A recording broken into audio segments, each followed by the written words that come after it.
in 2027. The answer from European capitals has been as resounding as it is clear.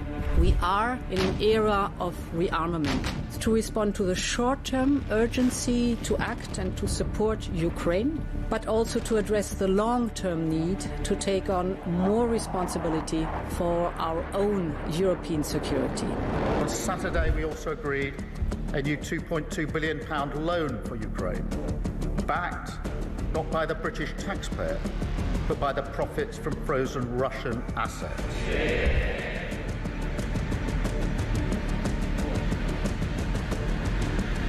It is my pleasure to bring from His Majesty the King a letter. He sends his best wishes and his regards, of course, but he also asked me to bear this letter and bring it to you. So can I present the letter from the King to you? Thank you very much. Am I supposed to read it right now? Yeah, please do. I will do. I've got to tell him what your reaction is, so I need to know. I need to know. He is a great gentleman. A great, great gentleman. He said he thinks the war's going to go on for a long time, and he better not be right. Well, I just think he should be more appreciative, because this country has stuck with them through thick and thin. We've given them much more than Europe, and Europe should have given more than us, because, as you know, that's right there, that's the border. What kind of diplomacy, JD, you are speaking about? What do you mean? I'm talking about the kind of diplomacy that's going to end the destruction of your country. Yes, but if you Mr. President, with respect, I think it's disrespectful for you to come into the Oval Office and try to litigate this in front of the American media. You're gambling with the lives of millions of people. You're gambling with World War III. You're gambling with World War III.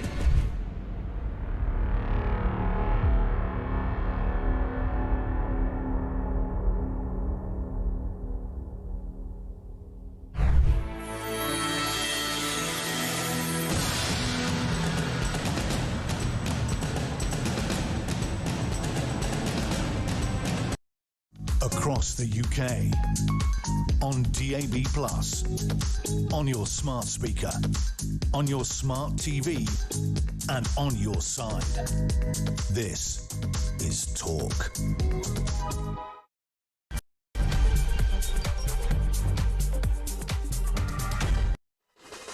My people, welcome you, lovely, lovely people. What a fantastically awful morning it is. It's Wednesday, the 3rd of September. I'm in for Mike Graham. It's all right. It's only one morning more. The man is on a plane. They've shoved him on a plane from the United States of America. He'll be back tomorrow from 6. But we're on with Morning Glory. On the day the Sun gives the greatest headline ever in the history of the world. Ladies and gentlemen, I'm going to be saying it all morning. Britain is fecked. It's absolutely fecked. That is the front of the Sun newspaper today. Let me tell you, honestly, let me just read this from the Daily Mail before we get into it. This is how, if you're waking up, people see where we live. Nervy bond markets spike again as PM hires raft of high-tax fanatics. There's a threat of ID cards for all. Hard-left Rayner's ambition, the talk of Westminster, as armed police arrest Father Ted Writer for writing some tweets. Millions are asking, when did Britain become North Bleeding Korea? And I'm not making it up. The Sun, the Mail, every newspaper just outlining where we are at. Whatever you're doing this Wednesday morning, beating, I don't know, through the rain. It's not great weather-wise. This will make you laugh very quickly. Stayed in the hotel across the road last night. Brilliant. They get a message about 1 o'clock in the morning. I'm asleep. Sorry, we've problems with the water. There's no water, which is ironic when I woke up this morning and the water was lashing down outside. Should have put a bucket outside and had a shower on the roof. And then I come downstairs and there's 3 Thames water vans. Honestly, you couldn't write it. It's 6:05. A very good morning to you. Jez in for Mike, 0344 499 1000. The best team in, well, I think British broadcasting are here. Damien is looking the business this morning. We'll take your calls, 0344 499 1000. Christian, the font of all things marvellous. We're going to be doing all sorts of stuff this morning. You can send a voice note, 0344 499 1000. And Mark is looking, Well, like Mark does. Brilliant of a morning. So we're joined. I also have to say a very good morning to our paper reviewer. And there's a reason for this, isn't there? Because, well, I love him. Charlie Rowley, good morning. Good morning. Twice Jeremy. in 4 days, love. I know, lucky me. I want to just start in a slightly light-hearted way, because we are fecked. The country's on its backside. We had a story today that is frightening to the extreme. This is why I've asked you to come in. I used to work for ITV, as you know. ITV seems to have been caught, as many others, by this fear of upsetting anybody. We've discovered this morning, good on you, gang, there are going to be trigger warnings on ITVX for the Kenneth Williams show. Oh, matron, yes. What have we come to? Trigger warnings on Kenneth Williams for what? Being camp. Well, Trigger warning, Charlie Rowley. Sorry, go on. It's a description. This man is a national treasure. Well, he was. He's dead. He's a comedy genius. Those Carry On films are part of British tapestry. Carry on up the Khyber. Trigger warning. Exactly. And I just think the idea that they were now slapping on, or ITV in particular, slapping on trigger warnings for what was a great man, a great comedian, a great writer, a great actor who delivered all of those brilliant innuendos and punchlines. Well, this is what British humour. This is what it says, page 11 of The Current this morning. Kenneth Williams. Oh, matron, yes. That's so rubbish. Please be aware this contains outdated references and innuendo that some viewers might find offensive. Well, don't bloody watch it then. What? On a serious note, what have we got to? It is ridiculous. And I have to say, this is totally against the grain of what actually I think ordinary, hard-working British people want. And I'm not this is just off the top of my head. I'm on no commission whatsoever. But if you go to, every year, if you go and see a pantomime... you can't. Well, we don't have dwarfs anymore. There are vertically challenged people. You're not allowed. But if you go to the Palladium pantomime, I've been there for a few years now. No, you haven't. I have. Yes. And Julian Clary stars in the pantomimes. And he is full of innuendo, as you'd expect from Julian Clary. And it is on a similar level of Kenneth Williams, and it is no kids basically in the audience. It is basically for the adults, and they love it because this is good British humour. I think this Britain, is what it's about. I think with what's going on and the stuff we're going to get into, if you cannot have if you are saying you can't even laugh nowadays, you are in trouble. If you are offended by us by talking about Kenneth Williams, can you do a Kenneth Williams impression, because you are remarkably like him? I'll show you later on. Matron, trigger warning. Shut that door. Trigger warning. Oh, my God. 0344 499 1000. Send your text. Are you offended by Kenneth Williams? What about catchphrases as well? Just do it. Come on, go. Oh, Matron, yes. No, I don't. No, you've got to. You've got to. Come on. Yeah. I might slip it out later on. Trigger warning. An impression. Thank you very much. Can we get something, please? Do you want to record me doing it? Trigger warning. Tell me. We'll do it. Tell me when you're ready, and we'll do it. Yeah. Trigger warning. I think we need to do it all morning, because I don't want to offend anybody. Do you know what I mean? I mean, exactly. You could... No, listen, absolutely. No, you could be offended by the headline on the front of the Sun this morning.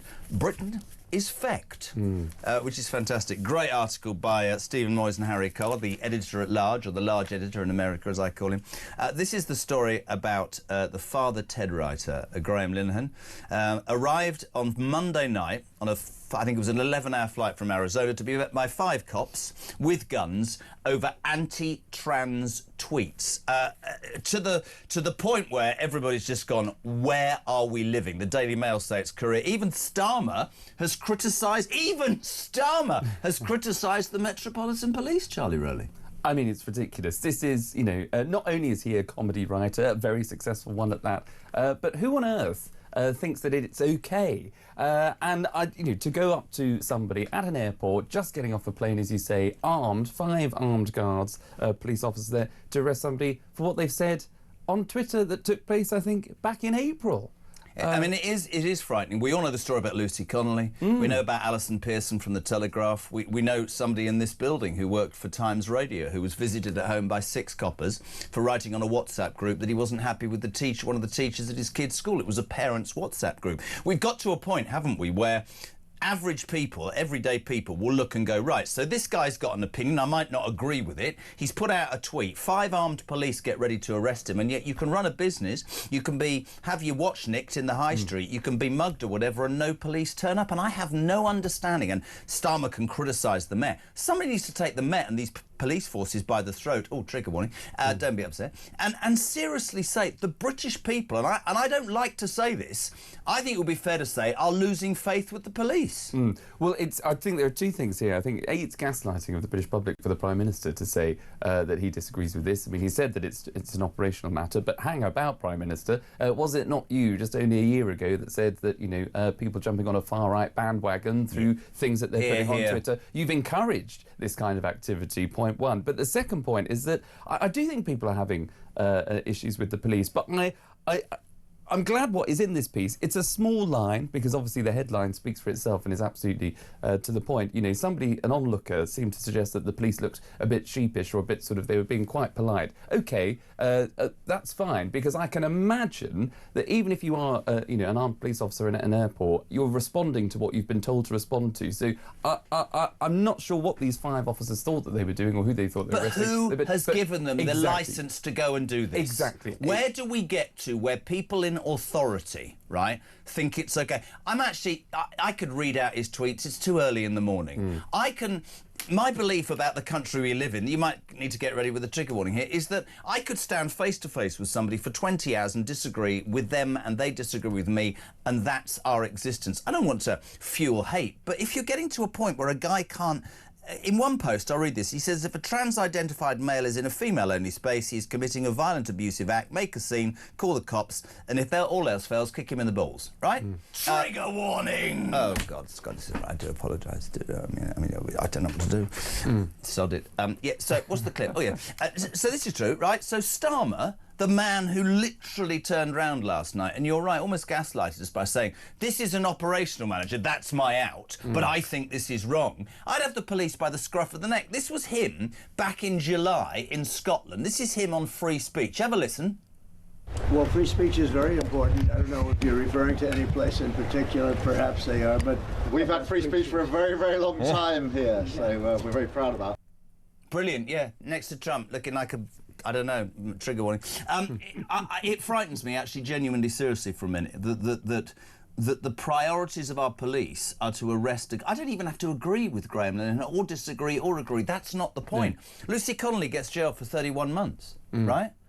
And yet that vile human being stood on stage in Glastonbury, called for the death of the IDF. And we're not getting into a debate about what's right in the Middle East, but if you're going to have balance, you need to get that balance right, don't you? Totally. And that's why this issue of two-tier policing, where you keep hearing about that time and time again, is so relevant. And it's showing. And it's not just one story. As you say, you read out a number earlier on of the police seemingly overstepping their remit, going to people's homes, knocking on their doors, raiding their properties because of a few WhatsApp messages or a few tweets, or because I think one chap, a police officer, said when he had his sort of camera on that he was reading Douglas Murray and Brexity things, and he had copies of The Spectator, and that was a criticism. And it's a sort of hang about. I would love to know if these policemen and women believe what they're doing, whether, as you said, they're embarrassed or it comes from on high. And if it comes from on high, is it good enough for our Prime Minister to say it's an operational issue? I'd have those police chiefs in and I'd say, the British public and this government are losing faith in your ability to do this job in the right way. I think it's appalling, and it is a story that will go on and again. Free speech is under attack. What do you make of it? 0344 499 1000. That is the telephone number. Your voice notes are welcome to breakfast. 87222. Start your message with the word talk. Mark's in Croydon. Nice.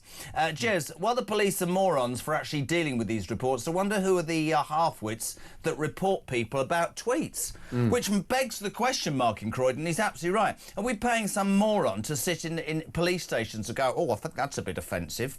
Oh, trigger warning. We'll go and arrest them.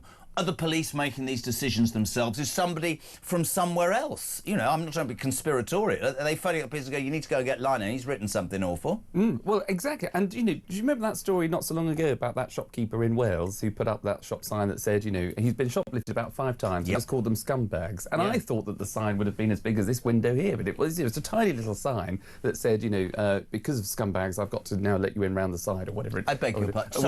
Sorry, could you please... Sorry, Kenneth is back. matron, round the side. Oh, no. But he was Get ready. He's so fruity, Mark. Have your finger on the knob. Oh, my God. Trigger warning. Oh, it's all gone to... But that shopkeeper, he was the victim. He had been a victim of shoplifting on no less than 5 occasions. And they broke in his back doors. Trigger warning. You know what? I can't do this. This is not respectful at all, is it? But you're right. But some member of the public decided to waste police time because they were offended by the word scumbag, and they had to go and visit this chap. Someone is offended by... You know the archetypal Karen when you park your car? Oh, yes, it happened to me the other day. I went to the supermarket because I've got more kids than Boris Johnson, and I think I had 2 of them. I can't remember. I left the other 4 at home. And you can park in the space that is essentially, you know, it's not disabled. It's the space for... It's wider. Parents and I sort of parked the big car that Mrs. Carr has, because I don't have a car, because I'm not very good at driving. And I got them out, and there was a woman stood there, she said, "You're over the line." And you have to sort of remember at that point that you are sort of somewhat in the media spotlight, because you want to go, you might get ready to sod off, you unimpressive human being. Trigger warning! And get a life. But you go, "Oh, I'm sorry." And I got back in the car and reversed it and everything, and it's ludicrous. And you think, what are these people doing with their lives? But you're absolutely right. This is interesting. You might need to get ready. Morning, Norman from Reading. I just remember Starmer saying the famous line, "Infamy, infamy, they've all got it in for me." Trigger warning! That was delivered by actor Kenneth Williams in the 1964 Carry On Cleo. Great show, we'll miss you in the mornings. Obviously, but don't be so disgusting. The legend's back tomorrow. I'm merely been Mike's fluffer. Glyn's in Rotherham. Oh, yes. What a town that is. Why hasn't anybody called for the sacking of the person that authorised this to be arrested? It's a bleeding joke. That's exactly what I think. And Howard's in Suffolk. Yes. Now, this is... I don't want to... You need to be ready here. Do you remember Are You Being Served? Why did I do that? It sounded like Julian Clary. Do you remember Are You Being Served? John Inman. I'm free. Do you know what? I'm getting camper by the morning. Mrs. Slocum always used to talk about stroking her pussy. Trigger warning! I was born in 1990, Jeremy, so it might be slightly before my time. Can we try, I've despite seen the clips? Yes, I've seen clips. Molly Sugden. Clips I've seen. Can we try and pull out her pussy? Trigger warning! For goodness sake. I mean, it would be good to get a clip of her pussy, but there we go. So yes, good morning, welcome. So on a serious note, obviously, if you're just waking up and tuning in, we're responding to the trigger warnings that ITV have put on Kenneth Williams, ITV an audience with, in case you're offended by any innuendo or him going, "Oh, matron, yeah." We've got a trigger warning this morning because we don't want to offend. And we look at the front of the Sun, and Britain is in an outrageously bad position. And just, if I take it on a more serious note, financially, the cost of borrowing, front page of the Times, reaches a 27-year high. And if you were looking at the outside or waking up this morning, queuing, going to work, whatever, we've got no money. Taxation is certainly going to be increased. We seem to let anybody in who's not vetted to have a greater choice of the things that we're paying for than ourselves. We can't speak about things that we might want to speak about for fear of being incarcerated, but if we dare to criticise people who we feel shouldn't be here, we'll also be incarcerated. And you end up thinking there's crime everywhere, rife. And you end up thinking, what has become of the United Kingdom? How did we get to this point? I don't like the Labour government, but we had 14 years of Tories, and it started with Theresa May getting rid of the police numbers that they did. It started with the Tories cutting defence spending. And I find us as a nation, it's becoming embarrassing, Charlie. Genuinely true story. Yeah, and I think, look, you know, the downfall of the Tories after that, all of those periods in office, you know, under successive prime ministers, I think having too many people, the chopping and changing, the the internal politics of the Tory party obviously dominated, and it was just inward-looking and self-defeating, and the electorate gave them rightly a good kicking. But you can't. I don't think, well, just when people thought, well, it can't get any worse. But it has. It has. And that is because of everything that you've just said. You know, Labour spent months saying, we're not going to raise national insurance contributions. They then raised national insurance contributions. They said they're going to save money on your energy bills. Your energy bills have gone up. Crime is up. Illegal immigration is up. Shoplifting, as you talked about earlier on, is up. You know, they said they were going to stop the strikes. We've seen more strikes, even despite the big public sector handouts. We're now seeing borrowing costs up, and your taxes in the autumn are going to go up again. This is self-inflicted by a Labour government that's been in for just over a year. And as I say, just when people thought it couldn't get any worse, it clearly has. And now you can't even criticise the government, it seems, or criticise anyone without the police turning up at your front door. It's absolute. I mean, I fully expect the police. I mean, I said it yesterday when Nigel Farage stood up last week and did his deportation speech in front of that massive flag and that aircraft hangar in Oxford. I fully expected the police to arrive and rip the flag down. If you are waking up, what do you make of this country? On the front of the Sun, Britain is fecked. I will repeat what it says on the front of the Daily Mail. Nervy bond market strike again. Highest cost of borrowing in 27 years. The PM is definitely going to raise taxes. He's got a high tax fanatics that he's brought into number 10. And the armed police yesterday arresting Father Ted writer Graham Linehan for writing a tweet that they apparently didn't like. The world's gone barking mad. Jez, Charlie Rowley is by far my favourite talk commentator. He's a very nice man, a very nice man, a very, very nice man. As for ITV, another nail in their coffin. Leave our carry-on films alone. And that's from your dad. So that's a lovely, lovely message there. Do you know Peter Stone? No, not yet. There's still time. Trigger warning. Yes, I do, matron. Yes. Oh dear. Alison's in South Wales. Morning, Jess. There's no way that an arrest warrant should have been issued for Graham Linehan, but the reason he wrote was probably because he'd been aware of problems for women who find themselves scared. Where's the arrest warrant for a man who still has his testicles, who has absolutely no intention of going through gender reassignment, being in a supposedly safe space? Why are we not being protected? And there's the argument. I'm not going to get embroiled in it, but I've got teenage daughters. I don't care if you are transitioning. I don't care your lifestyle, but if we are not allowed to say about a teenage girl who might be in a position that's vulnerable without being attacked left, right and centre, what does it say? Charles has got it right. He's in Thailand. I wonder... No, Joe, obviously, Joe. Is only fools and horses going to have a trigger warning? Will it mean no more broom jokes? What do I mean broom jokes? Oh, it's got trigger. Sorry. I thought it had, yes. Dave says... you can't hear him, obviously it doesn't really work, but Dave says it's already got trigger warnings. I thought it did. Mark, I'm only joking, yes. Sean's in... I don't know why I keep calling you Dave. Sean's in Norfolk. Good morning, JK. The police have lost the consent of the British public. Would you... I mean... Well, growing up, I would never have thought I'd say that. No, and that... Will I be arrested for saying that? Well, yes.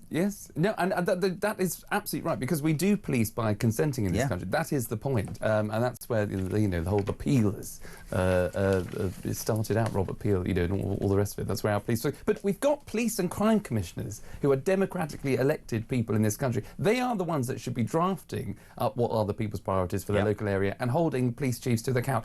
And during all of these examples that we've talked about, I've not heard a single police and crime commissioner, potentially because he was forced to come out. Or she. Trigger warning! Sorry, I don't mean to be rude. No, well, the example I was getting was Roger Hurst in Essex. He had to be sort of forced to the table to talk about things that are happening in Essex. But I haven't heard from a single police and crime commissioner criticising their own police forces when things like this go wrong. So and I like the police and crime commissioners. I thought they were a good idea. I mean, it took me a while to come around to them, but now that they're here, I think it's right to have someone to say to the police chiefs, who for too long might have been getting this stuff wrong, to say, hang about, why did you go to that person? Hold them to account. Hold them to account. If you are waking up on this wet Wednesday, welcome to Morning Glory. JK for MG for one more morning. The front of the Sun says Britain is fecked.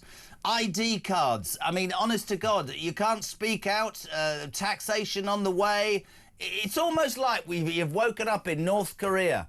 And being honest, if I look through the glass, there's one or two who do look like Kim Jong-un. Back in 3.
What about the right to free speech, Natalie Bennett? Do you respect that right?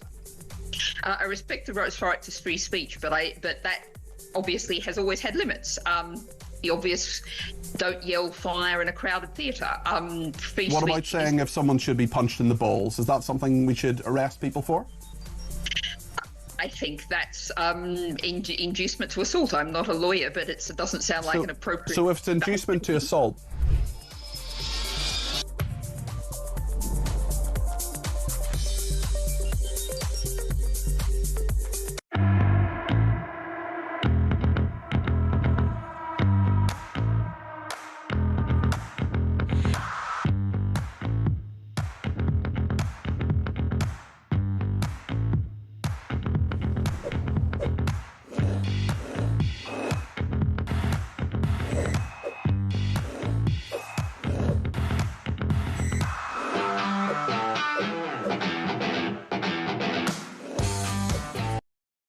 Across the UK, on DAB+, on your smart speaker, on your smart TV, and on your side. This is Talk. Good morning, my friends. 6:26, you with Morning Glory on Talk, the home of free speech. Remember that, and common sense. You're waking up to the news that Britain, I mean, quite seriously, front of the sun, is fecked. ID cards, high taxation, and Graham Linehan, who wrote, of course, Father Ted, arrested publicly at an airport by 5 gun-wielding cops because he dared to write a tweet. The world's gone nuts. And we also woke up to the story this morning that ITV have decided to issue a trigger warning on Kenneth Williams. Trigger warning! Does an ITV show an audience with from about 140 years ago, and they're concerned that people might get PTSD. So we have got Mark's finger on the knob all morning because we don't want to upset anybody. So please be aware. Charlie Rowley is here doing the papers. It is frightening. But here's the best line that Christian's just given me. Number 10 yesterday, Phase 2. Well, because Phase 1 was crap, I've no idea. Anyway, Phase 2's upon us, and number 10 has a new mantra. You can't... Trigger warning! You cannot make this up. Their mantra is, growth people feel in their pockets. I mean, speak to me. Oh, yes. Don't stop. But I mean, honestly, how ridiculous is that? Well, it's... growth people feel in their pockets. I know. He doesn't know what to say. It's just... Brilliant. Honestly, it's like he's got a mouthful. Nan's in Wales. Morning, Jez. If they want to pursue arresting people for tweets and free speech restrictions, then let's have the names and reasons of the complainant. What's good for the goose is good for the gander. I absolutely agree with that, actually. I feel, I've said this before. When people make accusations which turn out to be ill-founded, maybe to a celebrity or a sports person, and it tends to be fabricated and that person gets off, their lives been all over the newspapers, and the persons who made that complaint, who's fabricated that, right, gets away scot-free. I think she's got a really good point there. This is interesting as well from Gertie. Morning, Kyle. Morning, Gertie. Sorry, Kyle. If the creator Father Ted tweeted something bad about far-right or the Jews, he wouldn't have got arrested. So anyone who is a lefty can say what the hell they like. Vile and disgusting, while those on the left who say things like cutting the throats and killing the IDF, that's what was he called? Bob Vilan or... Bob Vilan, yes. Vilan, I call it. Whatever it is. Glastonbury going, death to the IDF. He said that and nothing happened to him at all. Two-tier, again. Totally. And it seems to me that you're able to go to central London, you go to Westminster, you can put up, the chants of some river to the sea, which they did in central London, these pro-Palestinian protesters back in the day. It seems to me that you can get away with things if you are supposedly the compassionate, punching up for the minority sort of group of people if you are on the left. But if you dare say what is basic common sense, which is, and if you are paid as a comedy writer to make a bit of a punchy point, and it's punchy because of the punchline actually involves punching a man. You can't punch a man. That's sorry. Don't want to upset anybody. If you're a man waking up, I know, if you're a man waking up this morning and you feel threatened by what's just been said by Charlie Rowley, get a sense of humour. Exactly. But, you know, the police come down on you like a ton of hot bricks. A ton of hot bricks? Sorry, hot bricks are what people have put on their backs when they're having a massage in Thailand, don't they? Trigger warning! Goodness sake. Sharon, talk. We have not lost respect for the police. We've lost trust. We no longer see them as those who are there to help us, but they are becoming like people who want to control us. That's an interesting insight. Yeah, totally. And, you know, as you say, can you imagine waking up with, you know, 5 officers outside your front door, you know, or going to... When you go to an airport anyway, as this poor chap has, you know, has come back from, you know, you get sort of, you know, you have to take off your shoes, your belt, you get sort of, you know, frisked, and, you know, that's the only reason I turn up. Trigger warning! I don't even have a ticket. This is more camp than a row of tents. Pauline Crew, a very good morning. Jez, 5 police officers for a comedy writer's tweet, whereas... This is genuine. This tells you something. Whereas when I wanted to help deal with a neighbour who was smoking weed constantly, unable to open my children's bedroom windows due to the horrendous smell, nothing. In fact, when I threatened that I was going to take it into my own hands, the police were quick to warn me of the consequences. In my mind, says Pauline Crew, it's all upside down. Police adjusting tax and benefits. UK is done in his mind, and that's what's frightening. And we're not just peddling, you know, when the front of the Daily Mail says, when did Britain become North Korea? Let's move on to this other thing, which is, again, I'd love your take on this. Labour want ID cards for all. Just put some meat on the bone. Don't push that button.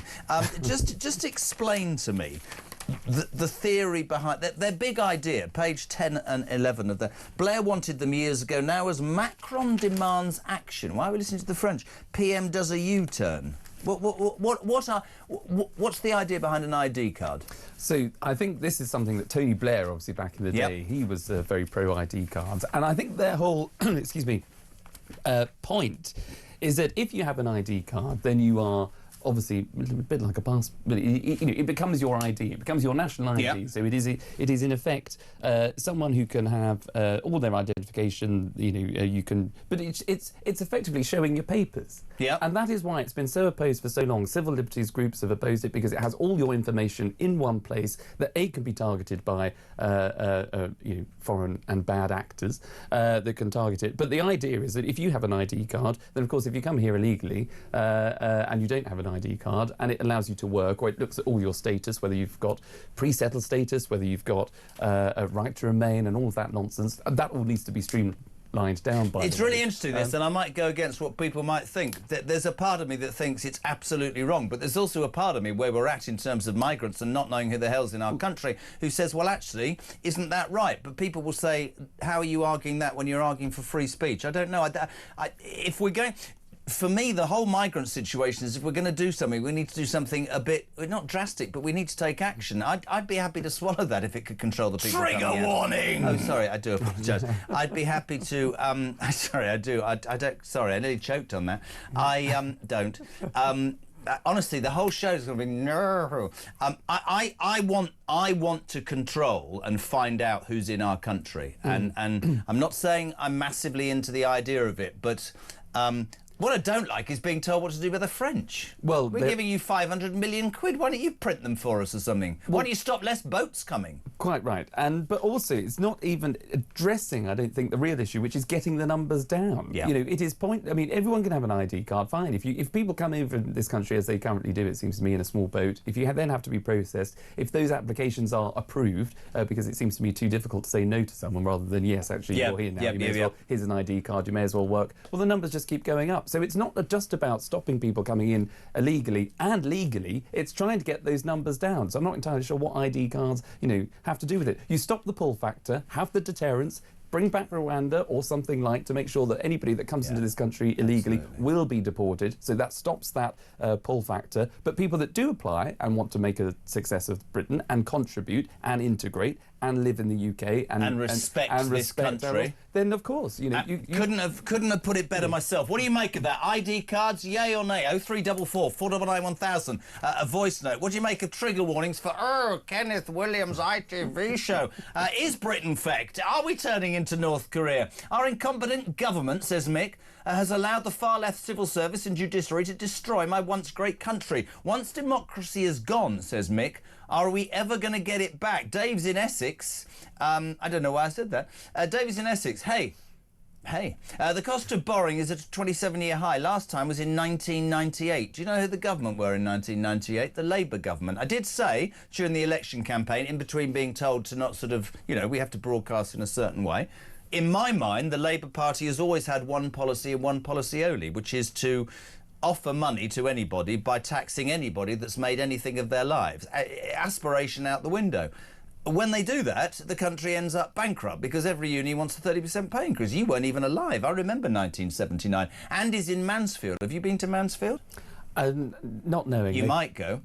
You're winding Charlie up too much, Jezza. He's a very nice man. He's not the Messiah. He's just a very naughty boy. Trigger warning. Do you remember that film? No. Monty Python's Life of Brian? No. I haven't lived. I'm sorry. sorry. What film would you remember? If I said to you, remember the first film you saw? Confessions. No. The first film I saw, well, it would have been a Disney, wouldn't it? Which also now has trigger warnings attached to it. Disney, Roald Dahl, all of those. Roald Dahl? Roald Dahl. Have I said that right? Roald Dahl, have you? I've never Roald Dahl. Oh, there we go. Morning, Jez. Paul from Hartlepool. When Two-Tier said to Trump, we have free speech for a long time, what he failed to add was for now, as I'm going to put a stop to it. Couldn't agree more. It's 25 to 7. If you're waking up, I don't want to upset you. It's pouring with rain across the country. The wind is blowing. We're approaching North Korea in terms of the fact we're going to have ID cards, high taxation. You can't say what you feel. Angela Rayner is doing whatever Angela Rayner's doing. Will probably be the next Prime Minister. And as I say, if you say anything, you could be arrested. But anyway, it's Wednesday. What could be more exciting than that? But just remember this. There's going to be a trigger warning throughout the morning on Morning Glory because we don't want to offend any of those boring buggers. Oh, sorry, I've said it now. Trigger warning! I'm back in 3. Too much.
Across the UK, on DAB+, on your smart speaker, on your smart TV, and on your side. This is Talk. The Queen of Westminster back from 10 o'clock, Julia Hartley-Brewer. This is JK on Morning Glory. On the day that the sun writes, we're fecked. We're fecked. ID cards, high taxation, you can't say what you want, the world's gone nuts.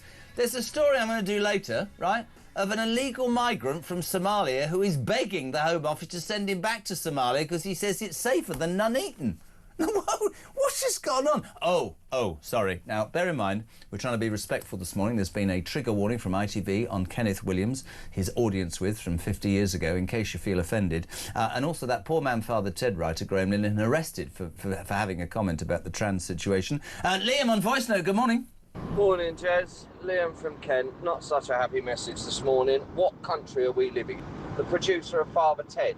Oh my God, what a legend that man is. And you're going to arrest him over things he put on Twitter. I thought this was a free country where we had freedom of speech.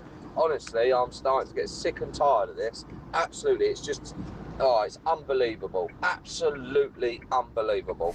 And you know what? Actually, Charlie Riley, Liam, I think, would speak for many people. We can joke and mess around, but the truth of the matter is, without getting too deep, it is quite frightening what's becoming of our country. It is. Totally, totally. You know, in a country that has been the example of many others across the world, where we should have a free press, free speech, democracy, democratisation, where you're able, as a private citizen, to say, hang on, I don't think something's right, and I'm going to say what I think about that. I'm not getting involved in what Graham Linehan said, but let's do it again on this station and on this show. That Bob Vylan stood on stage at Glastonbury and shouted, "Death, death to the IDF," right?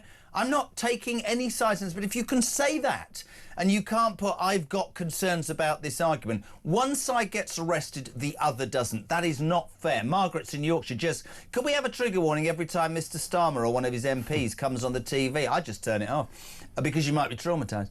Jez, it's always a pleasure to wake up and see Charlie Rowley on Talk. I don't know why I've done that impression at all.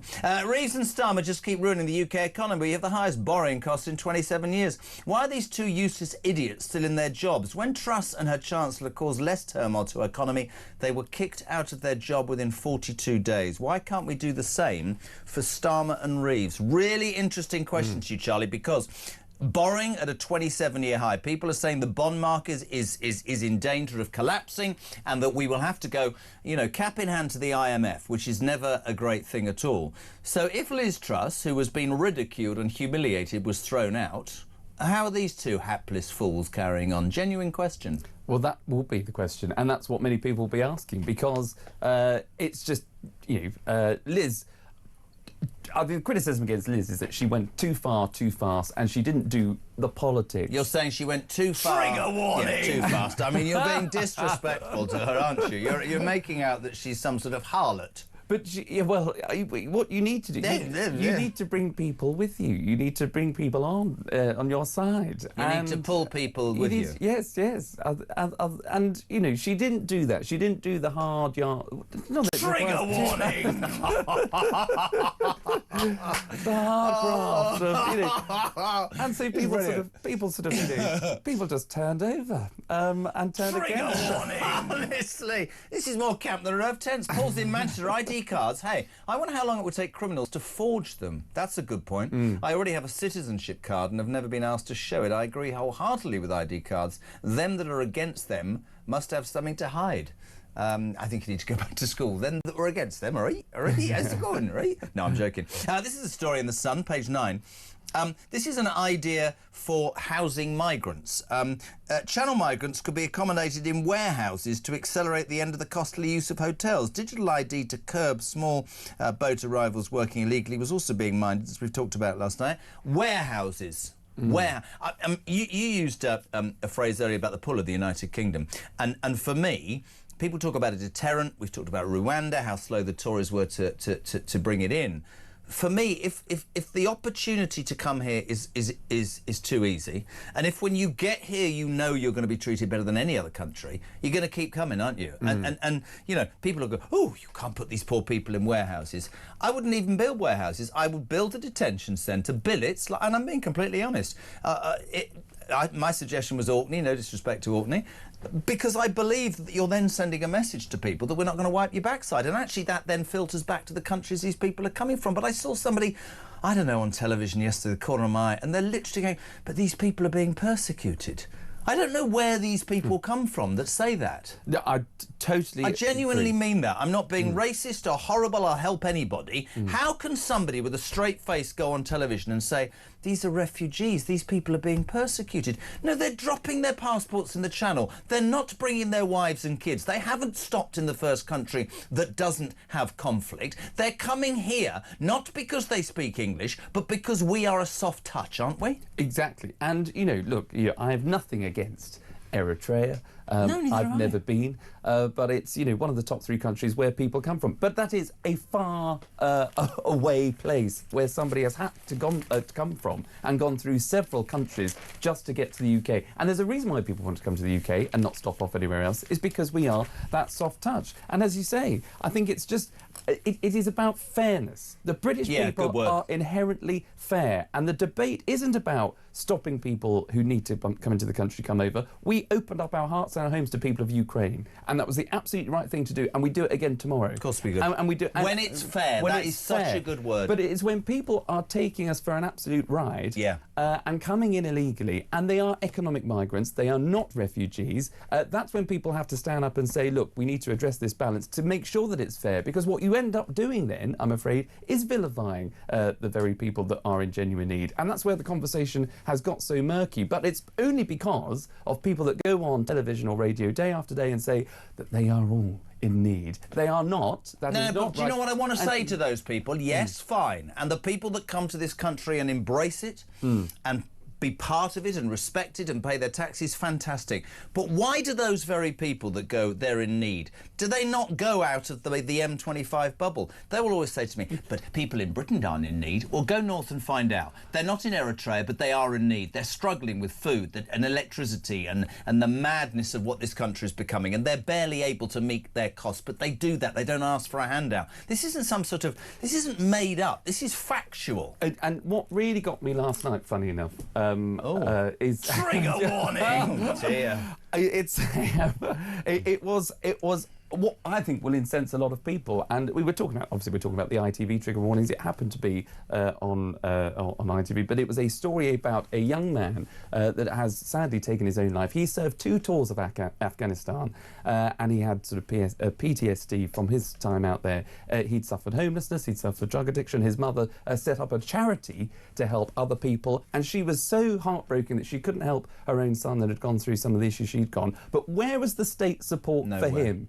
You know, what was he doing sleeping rough? You know, what was he doing? When we've got hotels that have been filled. And where are all people... those lefties about him? Why are they not talking about that young boy who took his own life having given his time? Why are they not talking about the veterans on the streets? Why are they not talking about the girls on Bournemouth Beach who that revolting immigrants allowed to stay, who put his hands down the back of that girl's trousers and the judge went, oh, it's an aberration, he's had a bad upbringing. Stop disrespecting the people in this country who never ask for anything, who never break the law, who never expect anything more than to live their lives correctly. Because here's the point, and this is why Farage has grabbed the ear of the British public. Those people are simply saying, and you're great with that word, fairness. We've always done the right thing. We've always tried to do the right thing. But the truth is right now, we're doing the right thing, everybody else is getting more, and we're at the back of the queue. It's not fair. Are we going to a break? On a rant, this is Morning Glory.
We have the highest electricity prices in the developed world, and they're going to go up quite quickly if Ed Miliband succeeds in getting this new wave of wind farms brought onto the grid. Now, what is that going to do to what is left of our manufacturing industry? Well, the answer is it's going to kill it stone dead. Yeah. All those people are going to be put out of work, and the welfare bill is going to go through the roof. And what's that going to do to the state of the government finances? It's going to be a catastrophe.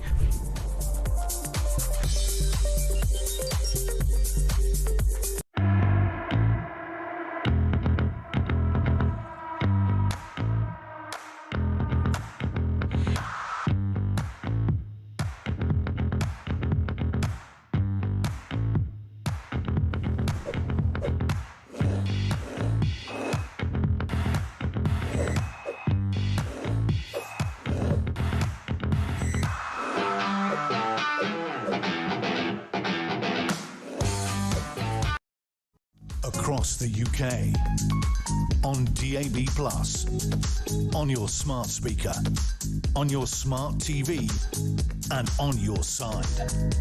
This is Talk.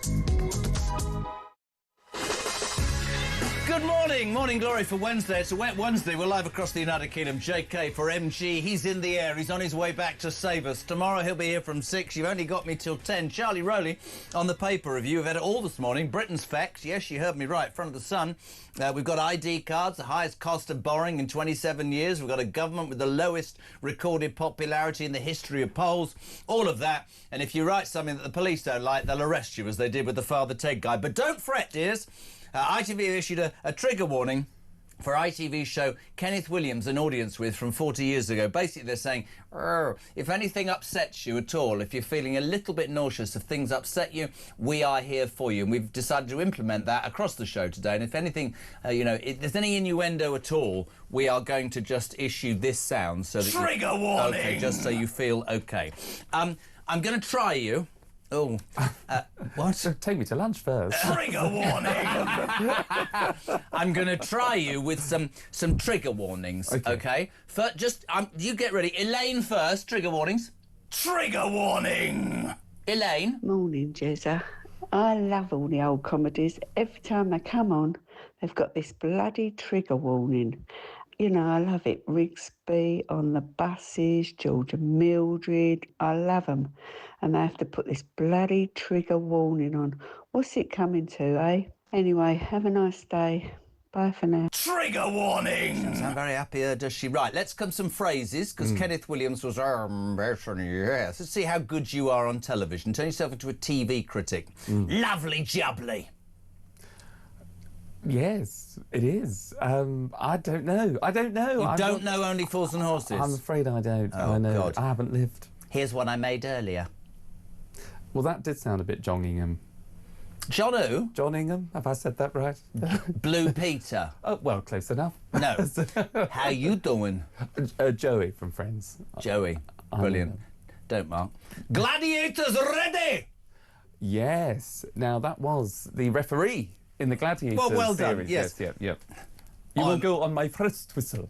There you are. That was an impression. Trigger warning! Was that good? Did you do that again? No. No. I am a faithful. Oh. Traitors? No. Get out of my pub! Barbara Windsor or Pat Butcher or whoever was running the Old Vic at the time in EastEnders. Well done. And trigger warning! Let's do about this. I'm not doing that. Whose name's on the wall? Get off my stage! Oh, well, you can get arrested for that, I should imagine. Yes, I think you should. Right, anyway, now this is an extraordinary story, page 6 of The Sun. Ladies and gentlemen, this is not made up. There is no need for a trigger warning. Yesterday, Zach Polanski, no relation to Roman Polanski, a Green Assembly member in the London thing, he was elected by a landslide as the new Greens leader, Zach Polanski. Yes, this is the party that wants to charge everybody about 100% tax. Anyway, he used to be a hypnotherapist. Have you ever been to a hypnotherapist? No, I haven't. No. He used to be a hypnotherapist. He's apologised for this, but this is everywhere. He used to say to women, dream your boobs bigger. Trigger warning! So, I don't want to upset anybody. There's a couple of people through the glass whose tits need shrinking. I'm just being honest.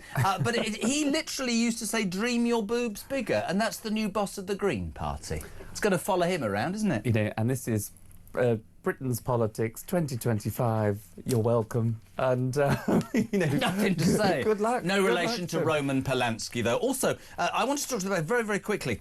Cash. Am I old-fashioned? I still carry cash, but we are heading towards a cashless society. What are your thoughts on that, Charlie? No, I think we need to keep cash. I think we need to protect it. I think there are lots of people that still use cash, particularly elderly folk. And I just think I think when you lose something like, you know, your currency. Yeah.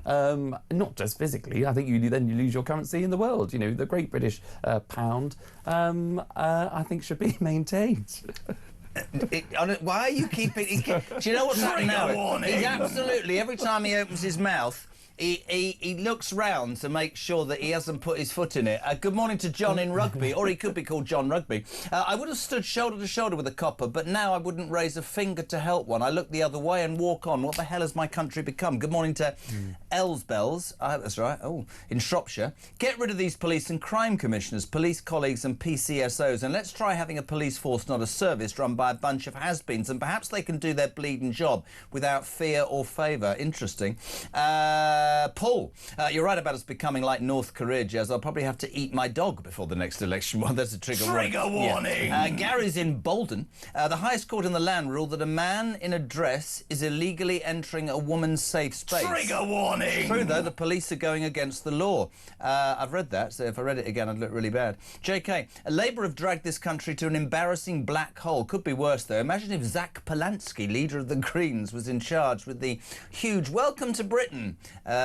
Please come to Britain, says Roger in House Zone. I'll make your boobs bigger. I mean, can you imagine on the internet? Do you think he'll be invited, by the way, to the as he's the leader of the Greens? Here's a question: will he be invited to the banquet? Do you think Starmer will have him? Because I reckon the Greens are going to side with Jezbollah. And also be a pain in the backside for Starmer. I genuinely do. Yeah. Well, this Jack Polanski has already opened the door to some sort of deal or some sort of cooperation with Jeremy Corbyn. He's praised Jeremy Corbyn and likes his policies. So, you know, you never know what's going to happen there. But I think given Nigel Farage has not been invited to the banquet. Yeah, but we were talking about this yesterday when you weren't here, and it wasn't the same without you.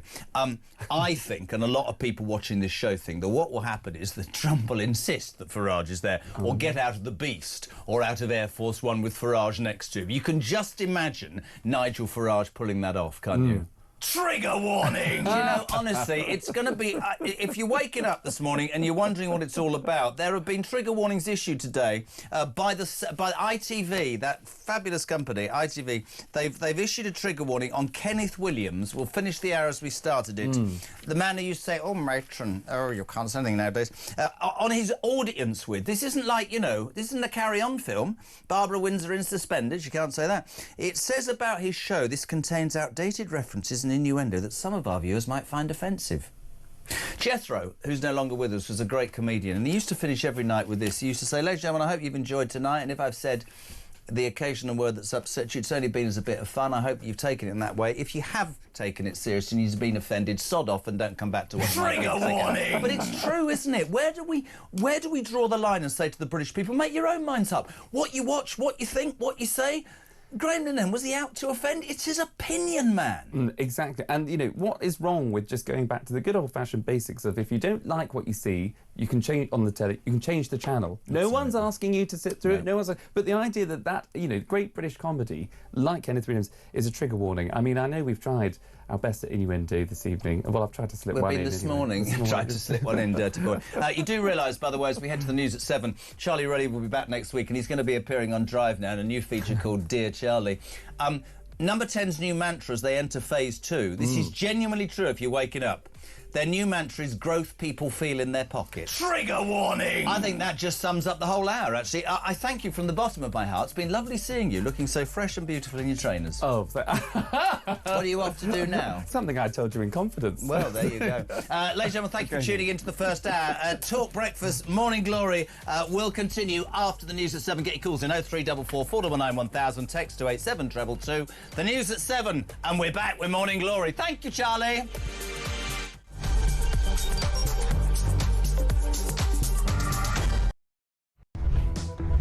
My message to people smugglers is this. I think smashing the gangs is a deterrent. Smash the gangs. Smash the people smuggling gangs. People smuggling puns. He couldn't even smash an avocado for a piece of toast. Or the people... What would that... The people... I think smashing the gangs is a deterrent.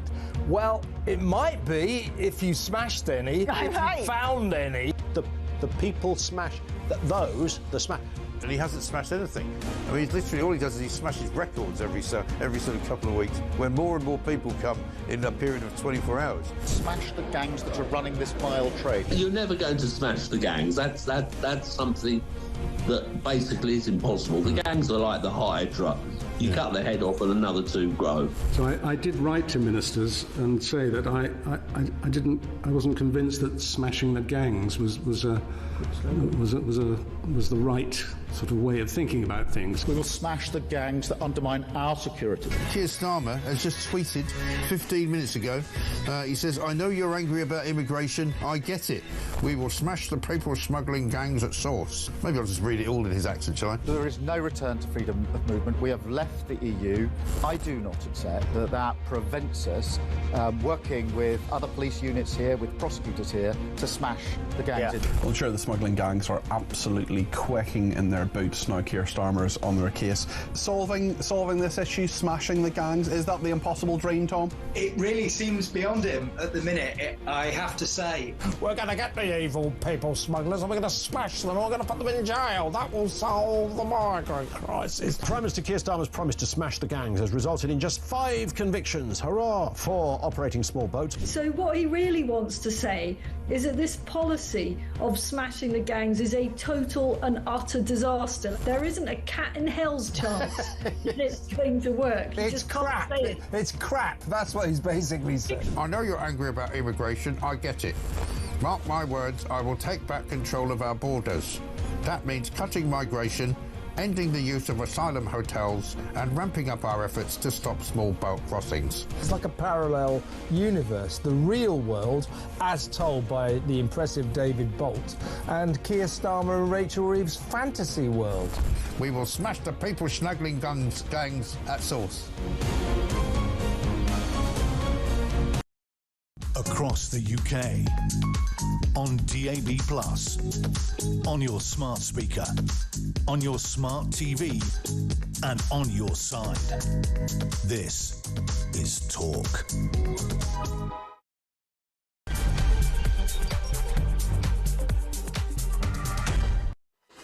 My dear friends, welcome. It's Wednesday. It's a wet Wednesday. We're live across the United Kingdom. Morning glory with JK. One morning only, you lucky people. And Mike back. He's in the air. We got him on the plane. Not drunk. Well, not much. Anyway, he's back tomorrow morning at 6 o'clock. There is so much going on today. Thank you for tuning in. Just before I get into it, if you want to be part of the show, Damien, large in it, big style, 0344 499 1000. Get your call in. We'll take some voice notes. We always do. Same number for WhatsApp. 87222. Start your message with the word talk. We woke up this morning to the Sun headline that Britain, you hear me right, is fecked. Absolutely fact, ladies and gentlemen.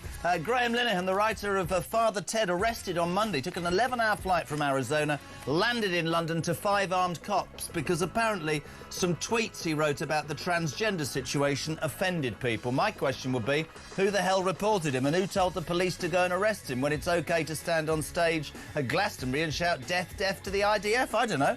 Maybe we are becoming... Well, if you look at the front of the Mail, they say, when did Britain become North Bleeding Korea? I think that's a fair comment. Nervy bond markets, we've borrowed more, we're in trouble financially. The threat of ID cards, you can't write what you want. You get arrested by the police. The world's gone barking mad. And just to tip it all off, just to make you feel really happy, trigger warnings. ITV, they've issued a trigger warning. Trigger warning! Thank you. Against Kenneth Williams, an audience with our matron. Yes! So we are aware, we want to try and be politically correct on Morning Glory, so if anybody says anything offensive today, if anybody tries to slip something in... Trigger warning! See, it just can't happen, can it? We're going to be respectful. Please do be part of the show. Good morning to John in Liverpool. Charlie nearly made me spit my coffee out. Good one, Jez, thank you. Hello, Tim. Kenneth Williams is a legend. What's happened to the world? But I should also share this with you. Let's lose the music a minute. In all of this, you might have seen the Keir Starmer going, we're entering phase 2. I don't know whether he thought Trigger warning! I don't know whether he thought phase 1 was rubbish. Do you want to know what... on the basis of arresting Mr. Linehan for saying something, this is what Number 10's new mantra is. I jest you not, ladies and gentlemen. If you're waking up, Keir Starmer's government's new mantra is growth people feel in their pockets. Trigger warning! The world's gone barking mad. I'm delighted to welcome political commentator, friend of Mike Graham's. I'm slightly in awe of this lady. Joanna Bell, good morning. Oh, thanks for the intro, Jeremy. It's an honour to talk to you this morning. No, it's an absolute honour to have you on. I don't know where to start. Genuinely, let's start with that appalling story. Now, I get more than people will ever know. People have different opinions. I sort of thought that was one of the bedrocks of our democracy, that you could have a different opinion, and if you're not being violent or aggressive or whatever, we've become so soft. The creator of Father Ted, Graham Linehan, who I think if anybody knows his story, got embroiled in the transgender argument a few years ago. He's lost his career, his marriage, his home, and almost everything. He's relocated to the USA. He came in from Arizona on Monday night and was promptly arrested at the airport by 5 armed cops, outraged apparently over some tweets that he's made, without getting into the whys and wherefores of what he said, which are his opinion and didn't seem to be, well, obviously people have taken offence. Where does this leave us as a country? The Sun's saying we're fact. I mean, it's true, isn't it? What does that do for free speech, Joanna? Well, I mean, the punishment is the process, Jeremy.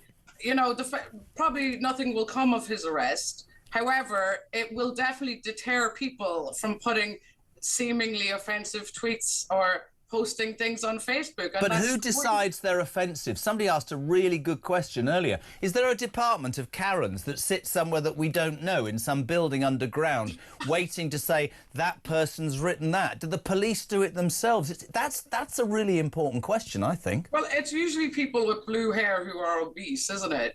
You know. And sorry, I think that's a trigger warning to all. Sorry, trigger warning. Sorry, fat people with blue hair. Let's not be disrespectful. I mean, they could be thin people with purple hair. I don't want to upset anybody this morning, Joanna. I do apologise. But it's these keyboard warriors, and they're perpetually offended, and they hate anybody who's living their best life, and they just want to tear them down. And they've taken the fun and joy out of everything. Everybody, whenever they post something, or they're second guessing themselves, saying, "Oh my God, am I going to get arrested for this?"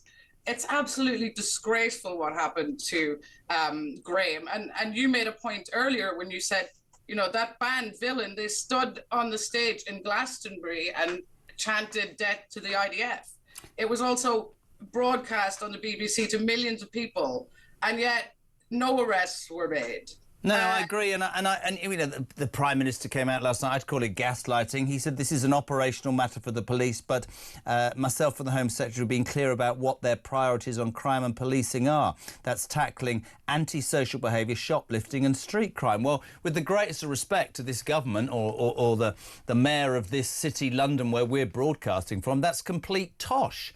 This country seems to have a police force that polices in different ways to different sections of society. And maybe I'm old-fashioned, Joe, and I'm much older than everybody, but, when we grew up, we were scared of the police, to them, clipping you around the ear or taking you home to your mum if you did anything wrong. It seems now that if you write something or feel something, you'll be arrested. And yet if you've worked all your life to run a shop, or, I don't know, you've worked all your life to buy your favourite watch or your car that gets nicked, they don't care. And that fundamentally, I think it's really important to make the point, is that, and I'll make it every single day, the average, I hate the word, but the average hard-working, tax-paying, law-abiding, living on the edge Briton who just gets on with their lives doesn't see that, the police, the financial situations, as fair anymore. And that's the word. It's not fair. And that's why there is the feeling in this country that there is, because fairness, I think, has gone out the window.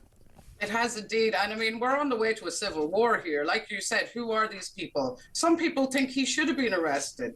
And I was actually shocked yesterday. I spoke to highly educated people yesterday, and they said, well, that was such a bad thing to say, but he should have been arrested. And I thought, oh my God, this is crazy. You're actually a normal person, to me. And suddenly you have these crazy ideas that people should be put in jail for thought crimes, or writing something on Twitter. And that's what we're up against. We're up against seemingly middle-class people who are seemingly normal, and they are the ones that are standing behind the police in this arrest of Graham Lennon, and that's what's so scary about this. I don't have to, I don't have to agree with him or disagree, but I don't understand the analogy and how you can possibly correlate these two stories. You've got this guy who writes some tweets that people on the left don't like, and you've got people. Well, you've got the immigrant the other day who went to court because of sexually assaulting a girl on a Dorset beach, and the judge went, no, he's free to stay. Poor man, he's had a slight aberration of character, and he's had a hard upbringing. Oh, poor. And he's now walking back on Bournemouth Beach. If the British public and anybody, people will phone and they'll say to Mike and me, they go, "Well, that's horrible. Why are you being so horrible to migrants? He's been persecuted because he's just sexually assaulted a 17-year-old schoolgirl, and he's walked away with it. And some bloke's put his opinion on Twitter, and he's the devil incarnate. It's ludicrous." That's the thing. That's why everybody's up in arms about this two-tier justice system in the UK. Looking at child porn's okay. Attempted rape is okay, but putting an offensive tweet out, that's not okay. No, I agree. This is what we're up against, and as a PM, Keir Starmer has the responsibility to make the laws. So why not make laws that don't allow comedians to be arrested at the airport? You know what's really interesting, and we had this yesterday, and I completely and utterly agree with you. A government's duty is to not only protect its own people, but to put on the statute book in its 5 years of power laws that it feels will enhance the lives of those around us. I just don't think we're getting that. There's also hypocrisy. Are you all right if I take a call with you on air, Joe? This is brilliant. This is Dan in Liverpool. You're on Morning Glory, and Joanna Bell's with me. What you got, kidder? Oh, good morning, Joe. Good morning, Joe. I think it's absolute hypocrisy that Ricky Jones, even though the police have found him not guilty with big quotation marks there, Father Ted is the one who's been arrested. I feel like we're living in an episode of Blackadder, and we're run by Captain Darling. Yeah, great point, Joe. Basically saying, do you remember that bloke Ricky Jones who called for the throats of people to be cut and was let off by a judge, and yet Graham Linehan can be arrested yesterday? And again, I'm not sticking up for Graham Linehan or having to go at the other one, but you can actually call on camera. You can say, I want to slit the throats of these far-right activists, and you get away with it if you're Ricky Jones. Graham Linehan writes an opinion that you might or might not agree with, and he gets arrested. It's just wrong. It's fundamentally wrong, Joe. It's completely wrong, and the police are just upholding the law, which were made by Parliament. So, Keir Starmer has no right to criticise the police. The government make the laws, the police just carry them out. And as Graham Linehan, as you say, said in his thing, he felt the police were just doing what they were told. He felt that they were uncomfortable arresting him. Well, maybe they should stand up to the people that tell them what to do. This is interesting. Front of the Mail this morning. I love your take on this. Barry says on the front says, when did Britain become North Korea? Front of the Mail this morning. Nervy bond market spike again as PM hires raft of high-tax fanatics. Threat of ID cards. Hard left Rayner's ambition and armed police arrest Father Ted. Barry in Spain says, at least North Korea's got an army and can defend itself, which is quite an interesting thing. I'd love your take on... let's start financially with Rachel Reeves, because... Financially, it looks like we're heading for the IMF with our cap in hand, begging for a bailout. And the ramifications of something like that happen. Now, it could be a long way away. It happened before in 1976. Yep. It's basically unplanned austerity would mean higher interest rates, unfair cuts in benefits, more unfairness, and more hardship for Brits. That's the desperate measures that would have to be taken if we do go to the IMF. And Keir Starmer's motley crew of political losers care more about tweets than they do about the economy. I mean, there's your point, because I'm much older than everybody, right? And I remember 79. And the fact of the matter is the Labour Party has one policy and one policy only, which is to increasingly tax anybody who, through aspirational hard work, has managed to achieve anything. They don't see it as people setting up businesses, employing people, and that money filtering down. They see it as, you've done better than us. They came to power talking about a black hole, and yet within 5 minutes they spent 11 billion giving the junior doctors a pay rise who want more. They spent 16 billion on giving away the Chagos Islands, so the people of Mauritius are actually not paying any income tax. I don't buy them financially because every Labour government in history, Joe, has ended up bankrupting the country. And they go hand in hand, as you quite rightly say, to the International Monetary Fund. Interest rates go through the roof and you have a nightmare. It happens the whole time. And this isn't in any way me saying the Tories were any good, but they will bankrupt the country. You are absolutely right about that. Well, that's the thing, and they're not doing anything. They're the party of envy. They envy anybody who's worked hard and, you know, has savings or a home. They want to decimate anybody who goes to private school. There's no benefit to have a Labour government in this country to anybody. Even Labour supporters and ones that voted for them are thinking, "Oh, I'm going to vote for the Green Party." Oh, no, I don't want to upset you because I don't know you well enough. But I mean, what do you make of the new leader of the? This is genuinely. We better get ready with our trigger warning here because the new leader. This is genuinely in the Sun newspaper today. No relation to Roman Polanski apparently, but the new boss of the Green Party is called Zach Polanski. Trigger warning. Well, I don't know why. He's the new leader of the Greens. He's a member of the London Assembly. He used to be a hypnotherapist who said, and I quote, "I can dream your boobs bigger." I mean, it wouldn't be out of place on Little Britain, his hypnotherapy shtick, but I mean, I think he's going to be very entertaining. I think it's great. I like that. Yeah, you might be right. You know, they're so boring normally, you know, Caroline Lucas and their bleeding heart liberal attitude. So I'm actually really excited about this guy. He's clearly an eccentric. And, you know, I don't think he's going to... But he doesn't even have a seat in Parliament, so... No, that's quite interesting. Do you think that... Can you see the Greens? They talked yesterday about some contact between him and... well, I have to be respectful because Jeremy Corbyn and Zara Sultana still haven't named their new party. I've called them Jezbollah because it makes sense, I think. Or Sultana and the fruitcakes. But can you see the Greens siding with them? I think anything is possible at this stage. I think they will have a surge in votes because just by dint of the Labour Party being so disastrous. Yeah. So it's definitely, I think there might be in the next general election, I think we'll be dealing with a coalition government because I think there's no huge support for any major party at the minute. So I think it's really... There's no other way that it could go except a coalition. I don't agree with you at all. I think Nigel Farage will be the Prime Minister of this country by a merry mile, but we'll see what happens in the next few years. There's a long time. I'd love your take, Joe, because this is the one story that's really generated interest this morning, and I will get to your text. Thank you for sending them, 87222. ID cards.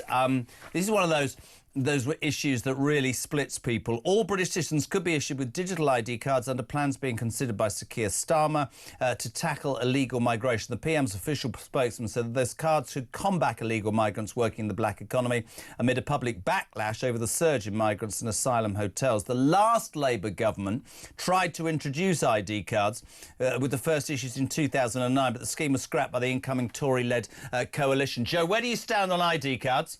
I mean, I just think it's really pie in the sky, isn't it? Well, is an ID card going to stop an immigrant? I mean, are they going to deport them? It doesn't make sense to me. I think maybe, yeah, ID cards. I mean, everybody's got a driving license, right? Yeah, and I can see both sides. Let me read you some of this, Matt. Jez, with regards to ID cards, I think the issue now regarding trust and authority is that how will it be realistically implemented? How on earth can we roll out a national ID? It's ridiculous, and think again, firing from the hip by the Prime Minister who doesn't think things through. Phil says, regarding ID cards, why don't we just have a foreign national ID card? And secondly, if people are coming in illegally and destroying their ID, how can you give them an ID card in the first place? I don't understand how this is going to work. Of course, you'll have the people who will say, oh, you know, it's against our liberty. You'll have people who say, we've already got national insurance cards, already got passports. For me, this is arising again because of the problems with migrants. There needs to be a will to do something with the people coming to this country who aren't vetted and who are illegal. That's the truth, isn't it? Well, that's exactly it. You know, look, we've got our phones. This phone is really our ID, and they can pinpoint where we are at all times, regardless of whether you've got an ID card or... you know, with the migrant situation, you know, they spent between, I think it was housing these migrants in hotels in England between 23 and 24. They spent $3 billion on that. Wow. And now they're talking about putting them in warehouses or military camps. And it's, you know, just too little too late. God knows what the bill is.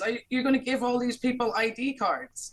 The pull of the United Kingdom is too great, and I genuinely believe that unless we toughen up, that word fairness is going to come back and bite whatever government is in power on the arse. Joanna Bell, it's been an absolute pleasure. I hope I was OK for you, because we've never done it together before. That'll be a trigger warning. Trigger warning! Thank you. Thank you, Joanna Bell. If you are waking up 7:20, we're live across the UK on Morning Glory. The home of common sense in a world that's gone nuts. We woke up to the Sun's headline. Britain is fecked. Yes, I said it, fecked. We woke up to the front page of the Daily Mail. Are we living in North Korea? You can't write a tweet, you've got to have an ID card, and worst of all, ITV this morning, are you joking, have done a trigger warning on Kenneth Williams' audience with, because he went, oh, matron, and matron might be offended. This is from a government whose new mantra, this is brilliant, by the way, the new mantra from Number 10 this morning is, stand by, growth people feel in their pockets. Trigger warning! We're going to the ad break with Jamie on the State of Britain. Morning, Jez. Great show. Jamie from Hornchurch here. I got up at 2:30 this morning to start a 15-hour shift at 3 a.m. I'll be finished at 6 tonight. It's torrential rain, huge downpour. And what have I got to look forward to? The government wanting to take a quarter of my wages in taxation to pay for other people not to go to work. Then the conglomerates in the supermarket game want to take another quarter of my daily wage towards my weekly shop. Struggling to keep a roof over my head. I have nothing left for myself to enjoy at the end of the week. There's nothing on the horizon to enjoy in this country anymore. And I can't see a way out of it. And I can't even complain about it, because Starmer's going to have the Gestapo to come round and bang on my door and take me off to the gulag if I'm not careful.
some very litigious trans activists who will go after Graham for the rest of his life, it seems. They won't leave him alone, like he hasn't suffered enough for speaking his mind. Yeah. And they are just people who want to ruin his life, simply because he thinks that women should be able to have single-sex spaces and children shouldn't be told that they're born in the wrong body. And it's just devastating to see the fact that he was already on his way, that he was coming back to the UK because he has a trial at the end of this week for other charges for something else to do with trans activists.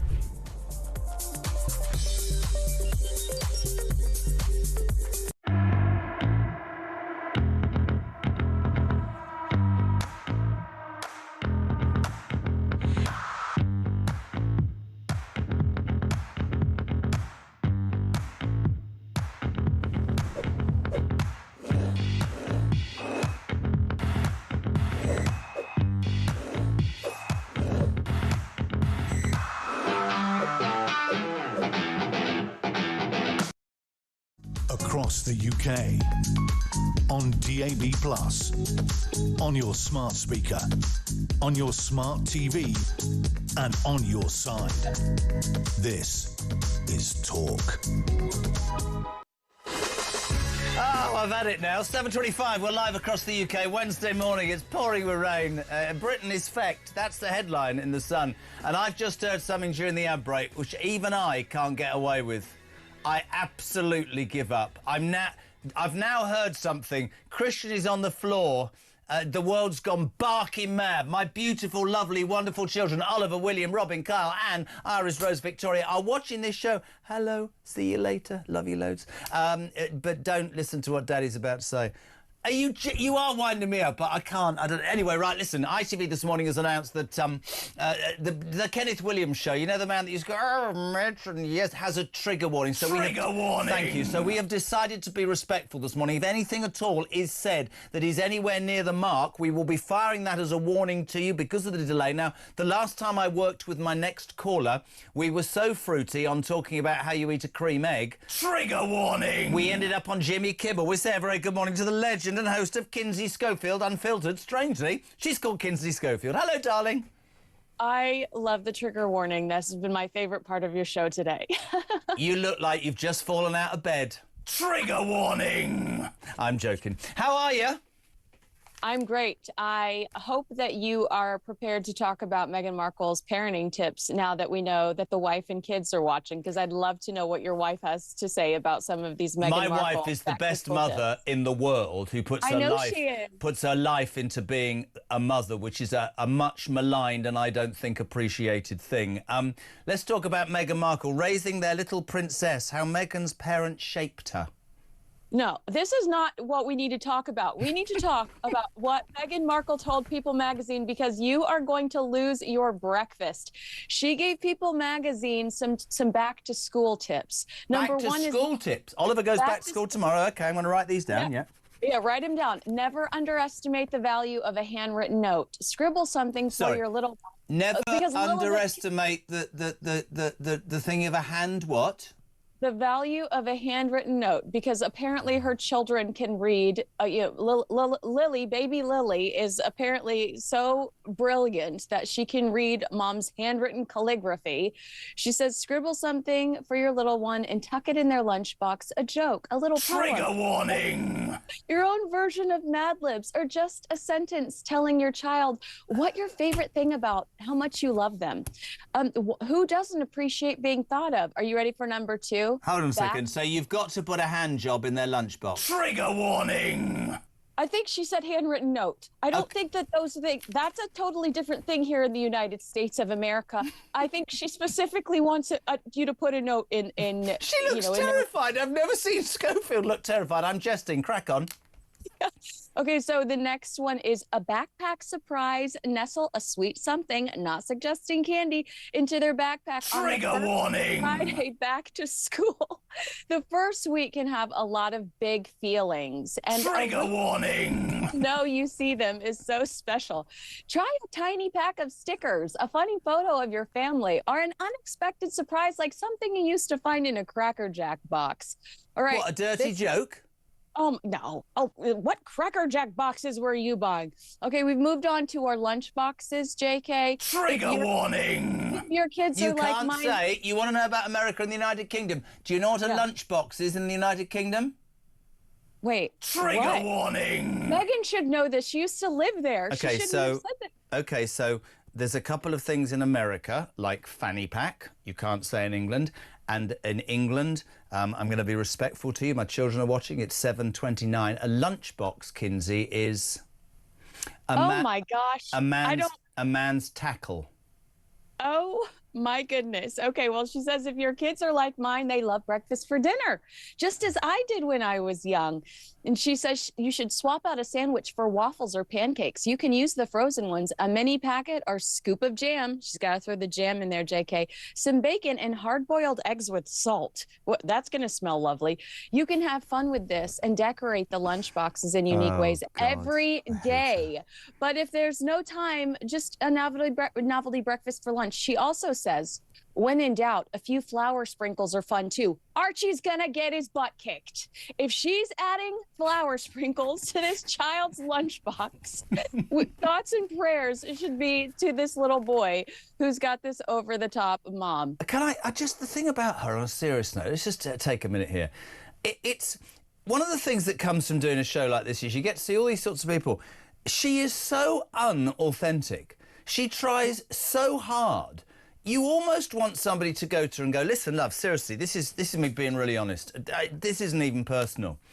You could carry on from now till the end of time. The British people are done with you. You've taken, it seems, one of our princes, done a job, he's lost his mind. You left for your own reasons. You only exist by making money out of criticising the only thing that you apparently are relevant for. You don't see any of your family. You've now pushed that upon him to do the same thing. Nobody likes your jam. Nobody likes your pathetic television programmes which tell us absolutely zilch. You don't have friends. They're all made up. Just do us a favour with your millions and, with our love, stay in California, look after your ginger children and shut up, because we're just bored of it. And I genuinely would love to know, the people who are advising these two, do they actually believe when they say, we can make this better for you? Can't. Done. It's finished. The British people are done with it, man. Done. But you can tell that she's still trying to cater to the American audience. But I love that you brought up this lack of family, because she really only talks to her husband and her children. And I feel like leaning into this Mom of the Year new rebrand, I think that I feel like she's trying to hijack what Catherine's done with the Early Years Project. You know, I mean, Catherine has really made early childhood development her signature cause. She set up the Royal Foundation Center in 2021 to put, you know, research and awareness at the forefront. 5 Big Questions, Shaping Us campaign, the Business Task Force with Lego and IKEA. Catherine she said this is her life's work. Yeah. So, and Catherine, we can tell, does love her family. We still regularly see her with her brother, her sister, her mother. She shares her children. She actually shares her children with us and doesn't slap emojis over their faces. Well, now this is interesting, because on page 23 of The Sun today, because we have amazing Matt Wilkinson, the Royal Editor Scarlet as well, Archie and Lillibut have daddy's hair. Now, look, hair is H-E-I-R, but patently pictures of them, both got ginger hair. It's a lovely thing, ginger hair. It's not a trigger warning, I'm just being honest. The thing is, now there's an argument about why you... I mean, you went on and on and on about how they should be a prince and princess and how their privacy was important and how you hated the press and you loathed the intrusion and you wanted your kids to have this life. And now, because you are, frankly, not interesting to anybody, you're now posting pictures everywhere of your kids. So that's hypocrisy at its worst moment, isn't it? Amen. I mean, I love this quote from the Daily Beast. Meghan is using her pixelated children as the emotional currency to sell and soften. To sell jam. Each uninspiring commercial venture. You know, the children are off limits until they're not. The contradictions. It's hard for her. It's hard for people like me to I want to say, you know, we need to give them their privacy. But Meghan posts a picture with her kid's soccer camp on it. You don't think you're putting your kid in jeopardy? The entire soccer association now, I think, are at risk of paparazzi showing up. It just doesn't make sense. It all seems very commercial. I don't...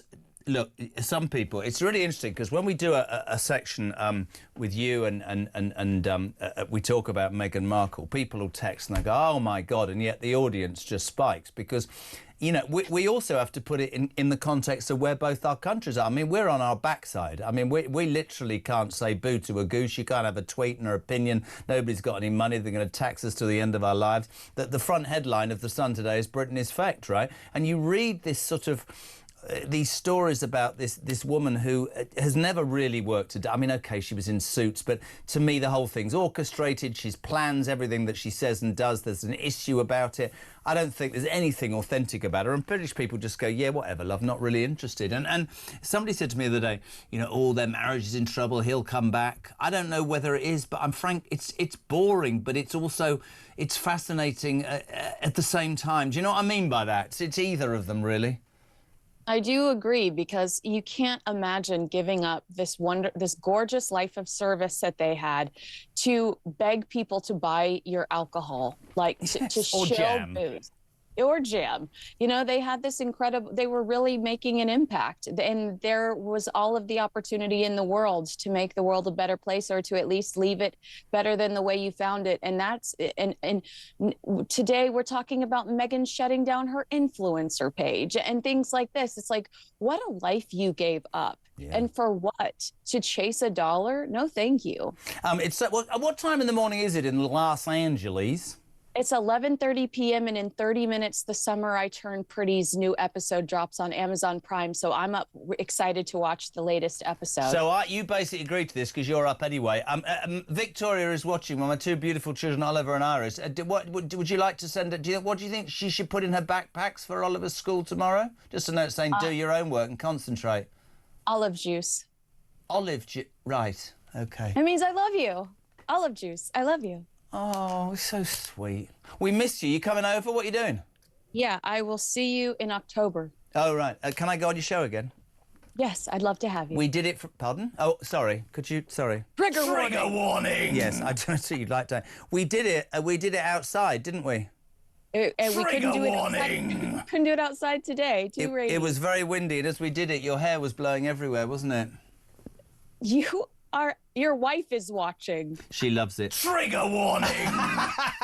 Listen, Kins, as ever, bless your heart. Enjoy the episode. Thank you for coming on. And don't worry, madness will go. Mike is, but he'll be even more mad. He's been in America. Thank you very much indeed, Kinsey Schofield, 7:36. We're live across the UK. What do you want to talk about? Loads of you wanting to talk about ID cards. We'll do that. We'll talk about the fact that, well, there's ID cards, the police, tweets, madness. If you're waking up, looking out the window thinking, oh, summer's gone. Yes, it's absolutely disappeared. We're back in 3.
Across the UK, on DAB+, on your smart speaker, on your smart TV, and on your side.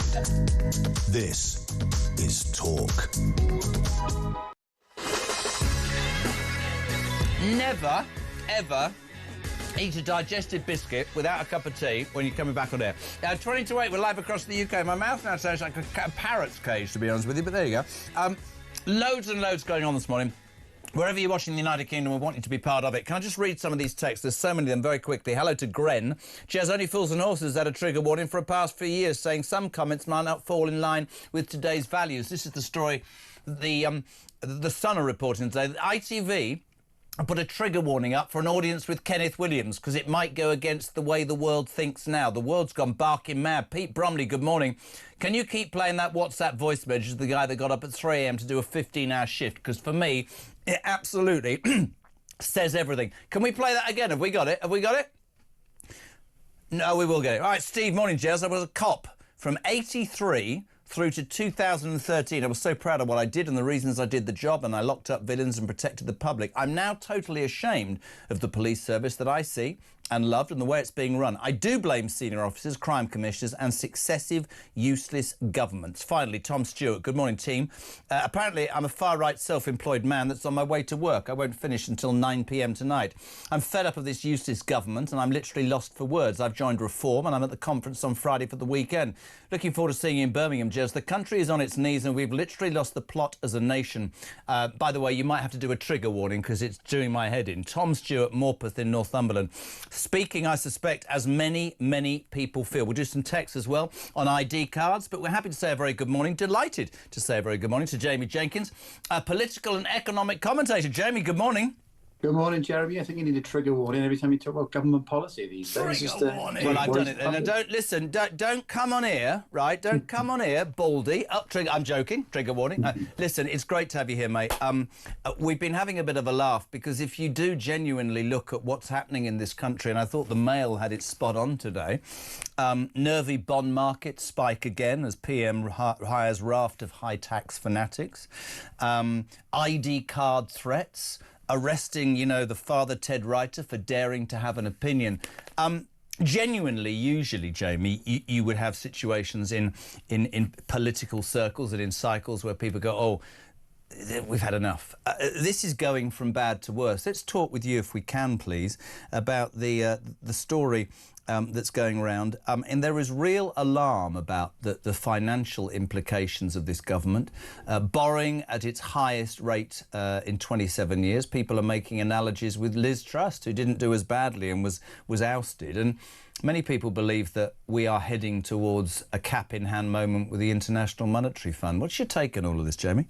Yeah, it's not very good, Jeremy. So if we break down what's really going on, is so our kind of the bond yields, and that's our 30-year debt yields, and that's what the government has to pay to borrow money.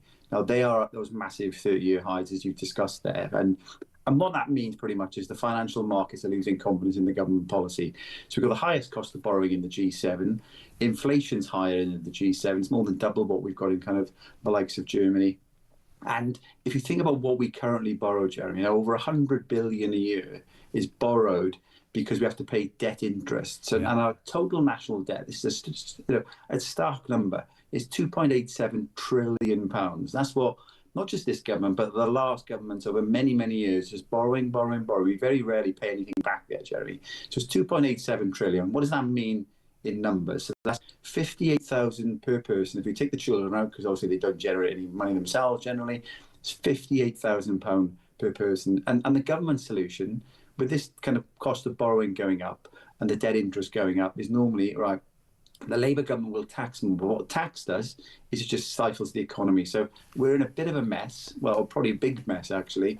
And part of this is down to the government's policies, Jeremy. We on this station, we've always advocated, being honest and straight. I think the British public grew incredibly tired of the Tories. They felt after 14 years they didn't have answers, they hadn't kept their promises. Do you, in your experience, Jamie, have you ever known a government in such a short space of time seemingly get things so drastically wrong? Because I go back to that. Nervy bond markets, ID cards, the streets are full of crime, the police seem to have different rules for different segments of society. Migration is at an all-time high. The British people, I think, are rightly shouting, where's the fairness in all of this? And it is pretty, all joking apart this morning, it is pretty depressing. And I don't believe these people have the answers, do you? I mean, what are the answers? Are there answers? Yeah, so there are answers. I think part of the challenge, you're right, the Tory party didn't do a great job. No. They are one of the reasons taxes are so high, and we've got the Labour government putting it up even higher. High tax, just taking money out of people's pockets, stifles growth. So that's part of the problem that you've got here. And just remember the last election, I don't think it was a ringing endorsement for Keir Starmer.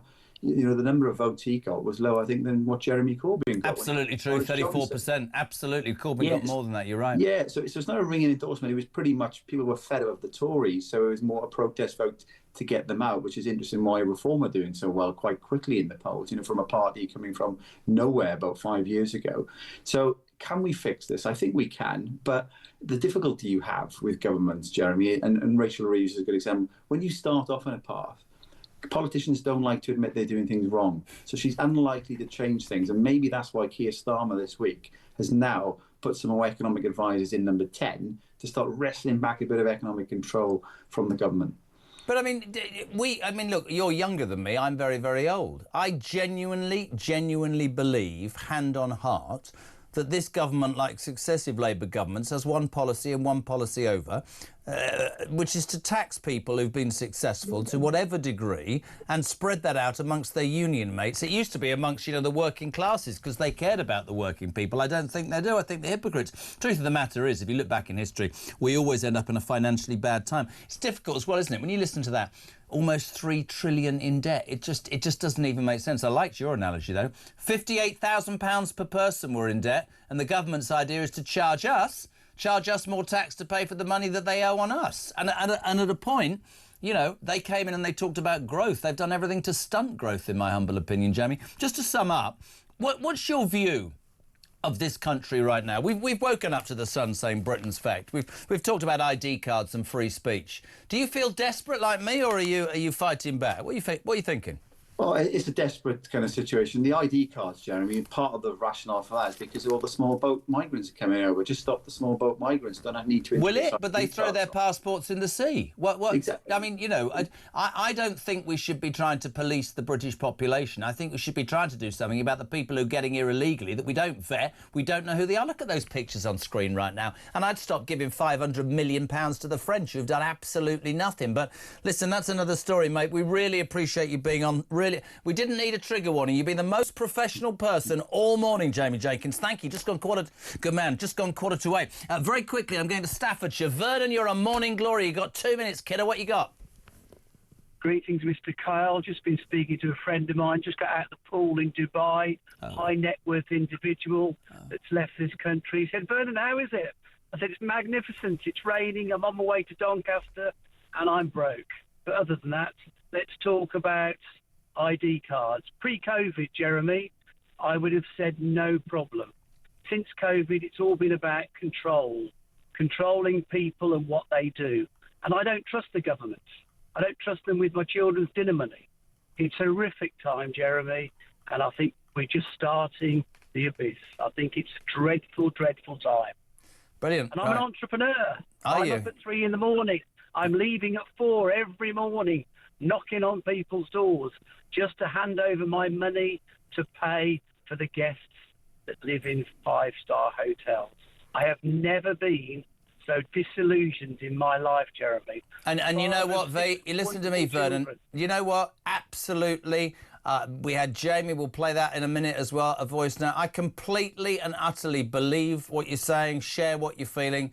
That's why we will sit here every day and we'll bang out the truth. This isn't about shredding misery. This isn't about being unfair. It's about realism. It's about fairness. It's about what's going on in this country, how the police are getting it wrong, the government are getting it wrong. So many people are getting it wrong. We need to go back to basics, which is to say to people, you can live in a safe society. You can be successful, buy your own home. We won't tax you to the end of your life. We're going to have a military that's strong enough to protect. We're going to have a border that makes sense. We are caring people. We are moral. We've done our stuff in the past. But right now, the British people are suffering. So we're going to hunker down, whatever the phrase is. We're going to work hard. We're going to pay off our debts and we're going to come back. But hey, that would make sense. Well, common sense is what talks about. Back in 3.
you can't try and snipe at the Conservatives for things that weren't our fault. Oh, I mean, I This haven't is got not one. time. Don't tell your big mate Donald Trump to tell his big mate Vladimir Putin to stop killing people. Then we can solve that problem like that. Won't be surprised to know I disagree. Why? Why do you disagree, though? Why do you want our young people left on the scrap heap? The court's time being wasted, laying down a ruling on what is a woman.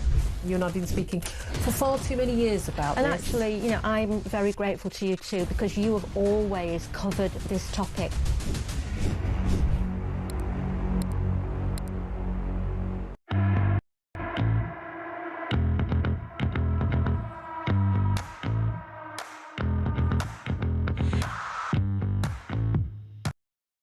Across the UK, on DAB+, on your smart speaker, on your smart TV, and on your side.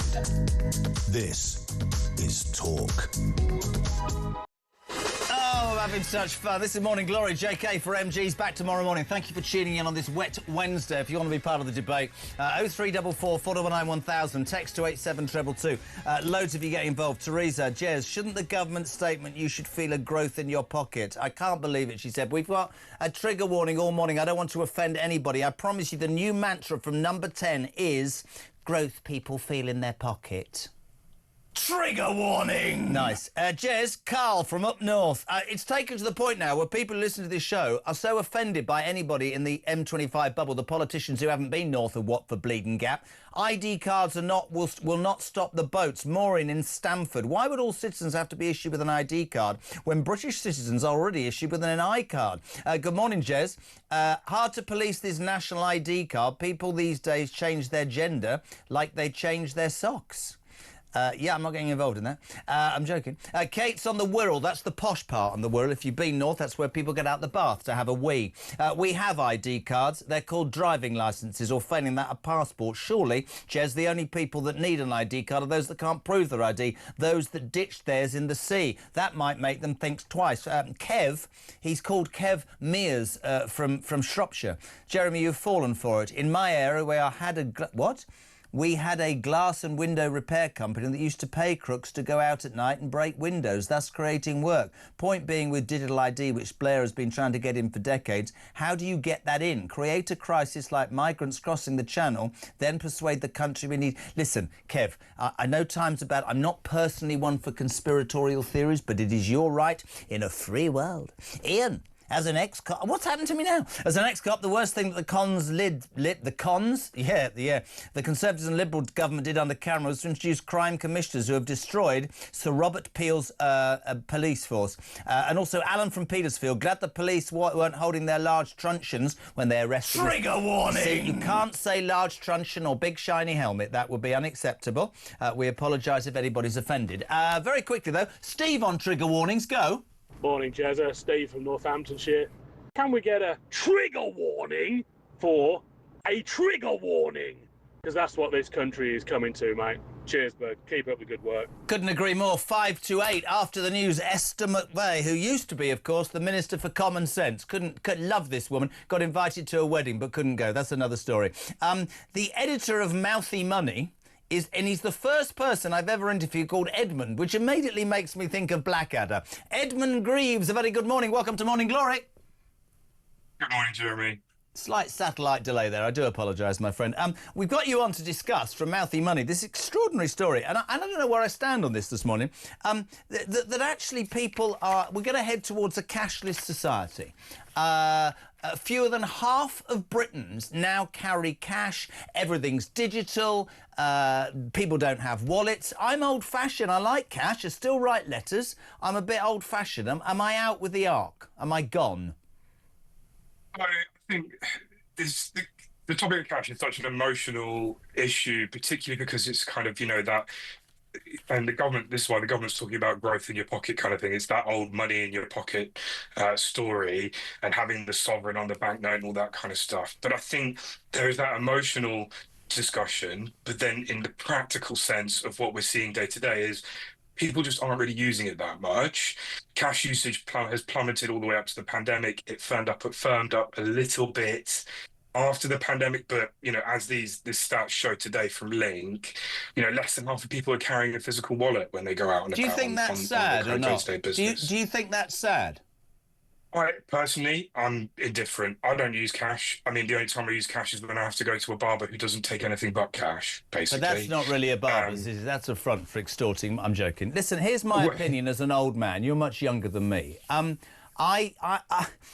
I'll tell you something that really offends me. You know when you go for lunch or you go to a restaurant, right, and you get your bill and it says, there's the bill, and they've added 12.5%. I'm old-fashioned. I want to decide what your service is, right, and I want to slip you a tenner or a fiver or 20 quid based on how you treated me. I want to be able to bung a tenner or whatever it is to a doorman at a hotel or something like that. That's, for me, one of the biggest sadnesses about where we're headed. Well, I mean, I think the first thing to say is if you don't want to pay that charge, you don't have to. They're not compulsory, and you can decide to slip the waitress a fiver if you want. Sorry, could you hold on a second? Don't be saying slipping a waitress something on this show because you'll get this. Trigger warning! Don't want to upset the lefties. Sorry, let's get that right. My apologies. No. Do carry on. Thank you. Sorry. But look, I mean, I think there is a place for cash. There always will be a place for cash. Obviously, what the government wants and what people want differ. The government doesn't want people using cash. They're not going to force people out of using it. If you look at that tax gap, and again, about those things like barbers, we had a big crackdown earlier in the year where they kind of came after all these cash businesses. Yeah. The government's trying to mop up about 47 billion worth of unpaid taxes every year. That was 2023-24. 60% of that is coming from small businesses. Most of that is coming from corporation tax. So that's basically small businesses underreporting their profits. The minutiae of whether that's because of cash payments and, undeclared earnings, it's very difficult to find solid statistics on that. But there's no doubt that the government probably wants people to use cashless because it's easier to track digital payments. I think that's the point, and we're having the discussion briefly. I haven't got much time this morning about ID cards. The conspiracy theorists will say, this is all a con. This is a cashless society is another way for the government to control and find out absolutely everything about us. Yeah, look, we have to think about what cash is, right? Cash is money, but it ultimately it's just a form of payment technology. It's now quite an old-fashioned one. It's been around for a very, very long time. It's being replaced by digital payments, which are a newer form of technology. How we use that, how we regulate privacy around that, that's up for discussion, and that is up for for people to tell the government we don't want you to be looking in our bank accounts. I think there's probably polling that will tell you that different political parties might be coming with different views about that. I think Labour probably, there have been discussions about looking inside bank accounts and that kind of thing. I think people are right to get worried about that. But I don't, I think that's open to a democratic discussion rather than just being, against a technology just because you think that somebody might be looking into it. Really, really, really intelligent. Honestly, great to have you on. That is Edmund Greaves, editor, Mouthy Money. Thank you for being on Morning Glory. Almost 8 o'clock. Esther McVeigh, who used to be the Minister for Common Sense. Christ, how we could do with some of that in this country. We woke up this morning to the Sun's brilliant headline, "We, Britain, are fecked." Yes, you heard me correctly. If you want to be on Morning Glory, 0344 499 1000, text to 87222. The news at 8 and Esther McVeigh next on Morning Glory. Back.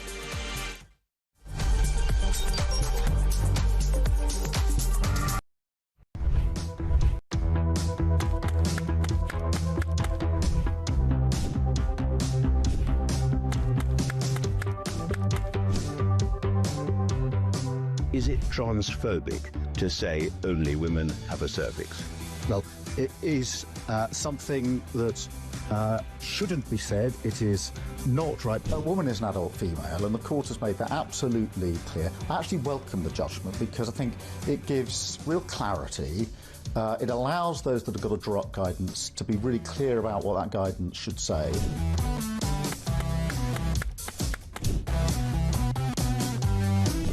If you want to fight for Remain, vote Labour. Now, there are some who say we don't need Brexit to work. We need to reverse it. I couldn't disagree more.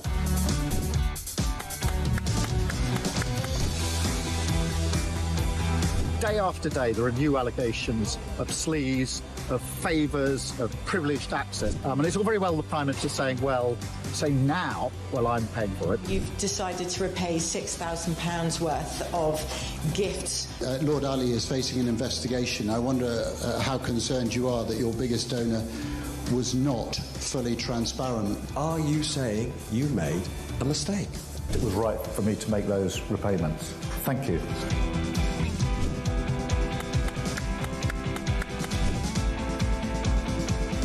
Of course, I wouldn't want Donald Trump round for dinner, but don't underestimate the danger to the world if Trump is re-elected this time around. I'm anti-Trump. I would like to send my warmest congratulations to President Trump on his inauguration as the 47th President of the United States.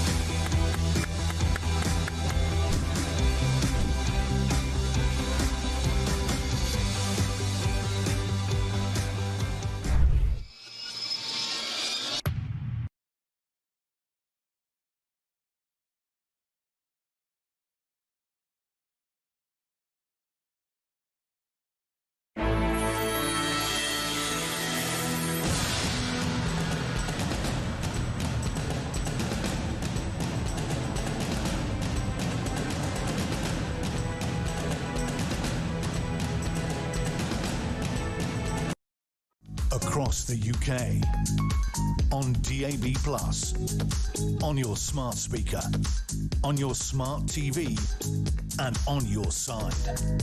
This is Talk.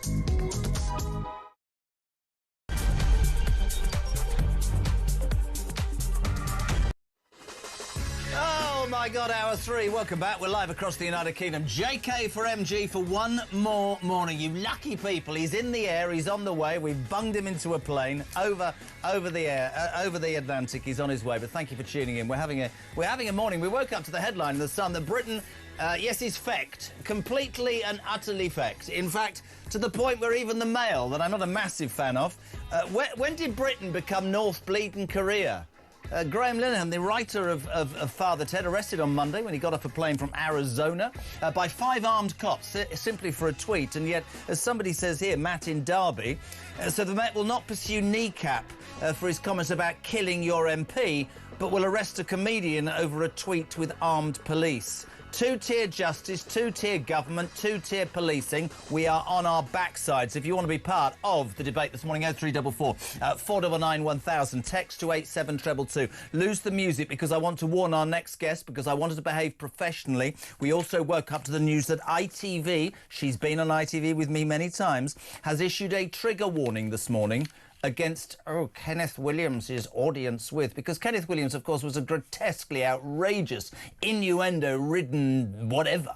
So we've got our own trigger warning this morning because I don't want anybody to be slipping any jokes through the back door. Trigger warning! So I warn my next guest that we are after a broadcast of professionalism and brilliant. I consider her a friend. She doesn't like me, though. I'm joking. Conservative P for Tat and former Common Sense Minister. We could do with some of that. Esther McVeigh, good morning. I'd say, in the words of Kenneth Williams, it was, "Oh, matron, take them all away." And I'm talking about the cabinet. Carry on, cabinet. What a load of losers. Honestly, mate, welcome. How are you? So nice to see you. I'm not actually like this, but you do. I mean, you read that Mail this morning, the front page. Nervy bond market spike again as PM hires raft of high-tax fanatics. Threat of ID cards, armed police arrest Father Ted writer for tweets, leaving millions of this country. You add in immigration, you add in tax rises and all that. Millions of people, loads texting and calling this morning saying, you know, what's the point? Let me play you before we speak, because lots of people wanted me to replay this. This is a voice note we got earlier from Jamie on the state of Britain. Have a listen. Morning, Jez. Great show. Jamie from Hornchurch here. I got up at 2:30 this morning to start a 15-hour shift at 3 a.m. I'll be finished at 6 tonight. It's torrential rain, huge downpour. And what have I got to look forward to? The government wanting to take a quarter of my wages in taxation to pay for other people not to go to work. Then the conglomerates in the supermarket game want to take another quarter of my daily wage towards my weekly shop. struggling to keep a roof over my head. I have nothing left for myself to enjoy at the end of the week. There's nothing on the horizon to enjoy in this country anymore, and I can't see a way out of it. And I can't even complain about it because Starmer's going to have the Gestapo to come round and bang on my door and take me off to the gulag if I'm not careful. You know, a lot of people tuning in, Esther, might go, well, that's a bit down, but I absolutely understand where that guy's coming from, and I bet you there are millions of people across this country this morning who feel exactly the same.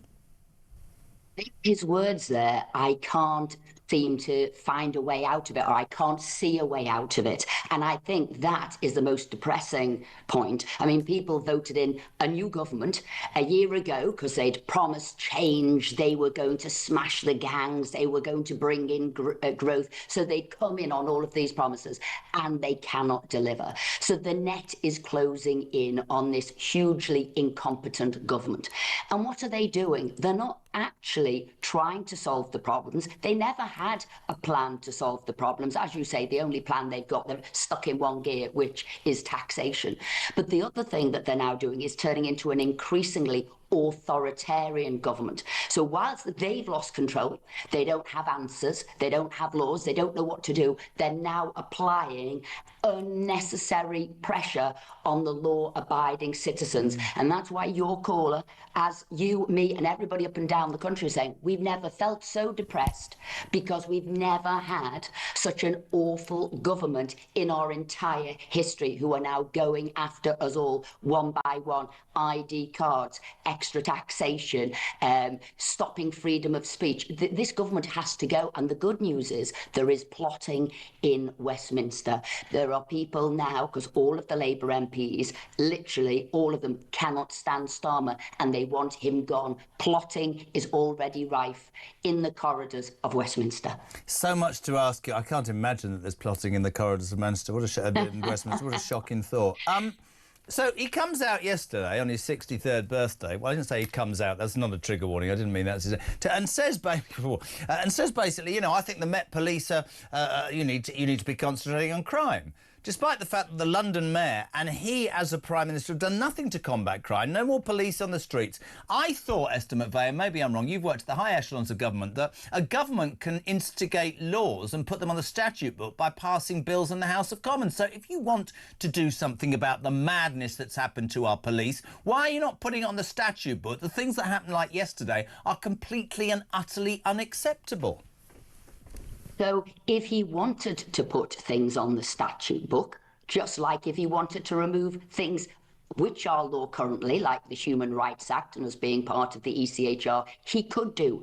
But the reality is he and his left-wing cronies, who are basically all human rights lawyers, don't want to. Remember, they are internationalists, not looking after the nation state. They are internationalists, so they want to be a part of all of these international laws. He is a human rights lawyer, and to him, and which he's done all his life, which he's earned his money in, that he's had all his training in, that all his friends are in, is human rights law. But it's interesting, isn't it? I had Harry... Everybody else but his own citizens count. Completely agree. I had Harry Cole on the other week on Drive, who was in America, in Washington, and waiting for, you know, Trump to wheel the European leaders in, and we were talking about the flag and Starmer, and I was saying exactly that. He's a globalist. I don't think he's proud of being Britain. I think he and his Hermer and that Justice Bean that did the Epping thing, all of them, the Fabian lot, I think they've all got an agenda which is to apparently make Great Britain look caring and sharing on the international stage. Harry said the irony of that is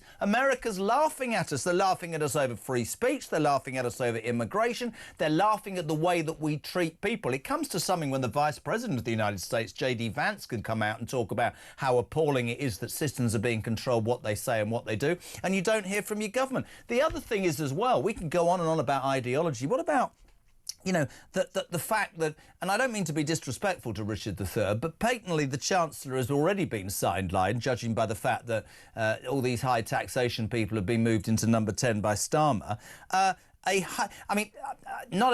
Don't know Liz Truss. Liz Truss was out the door within 47 days, right?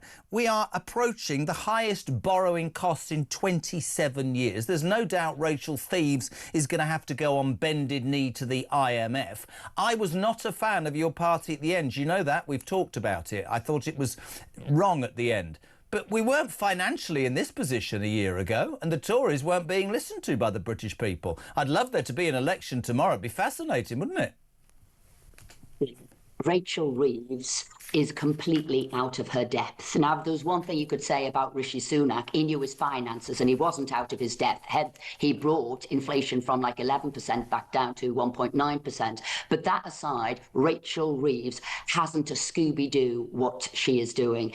It seems only her and Starmer don't understand that you can't tax your way to growth and you can't borrow your way out of debt. And this is what they are doing. So economists that have been on your show earlier this morning have said we're in a doom loop now. Yep. She keeps going out for more tax. She then keeps borrowing. She's coming back possibly in her next budget for maybe another 40 or 50 billion pounds. And what is happening here? She's not getting the money in because she is crushing and destroying businesses. We've seen over 200,000 come off payroll. We've seen businesses closing. We've got that. You'll see other businesses going abroad, wealth creators going abroad. And I'll tell you what she has managed to grow. The only thing this rotten Chancellor has managed to grow is the black economy. And that is because when people say, I can't pay the tax, I don't know what to do, they will come off the payroll and they are paying people cash in hand because they're thinking, I don't want to destroy my business. I'm not saying that's right. I'm saying this is the inevitable consequence of a government that thinks they can keep raping businesses for more and more tax. She only needs to look now at the figures, people claiming benefit. She's also grown, I call them double dippers. So they're claiming benefits and they're going to work cash in hand. So people at Job Centre Plus will tell you people are arriving in a van, in their sort of overalls, claiming and driving away. This is what they're doing. They are systematically destroying our country and we do need them out. Can I ask you something without... Have you seen... This is brilliant. Rachel Thieves, have you seen the clip of her when she's talking to the school children? Yesterday you showed it, but I'm going to show it again because, show it again. honestly, on the day that Starmer took her number two, the liar that is Darren Jones, who said that every immigrant, or 90% were women and children on Question Time, liar, becomes the Chief of Staff to the Prime Minister, new job, liar. He'll fit in nicely. Rachel Thieves was obviously told, we don't really trust you anymore, so what we're going to do is we're going to send you out to be interviewed by some kids. Peeps, have a listen, have a watch. This is unbelievable. I've been hearing about you in the news that you like taxes. If you had 3 wishes, what would it be? Oh my goodness. To answer your questions well, to make sure that all children have a good start in life, and for my own children to give me less chat back.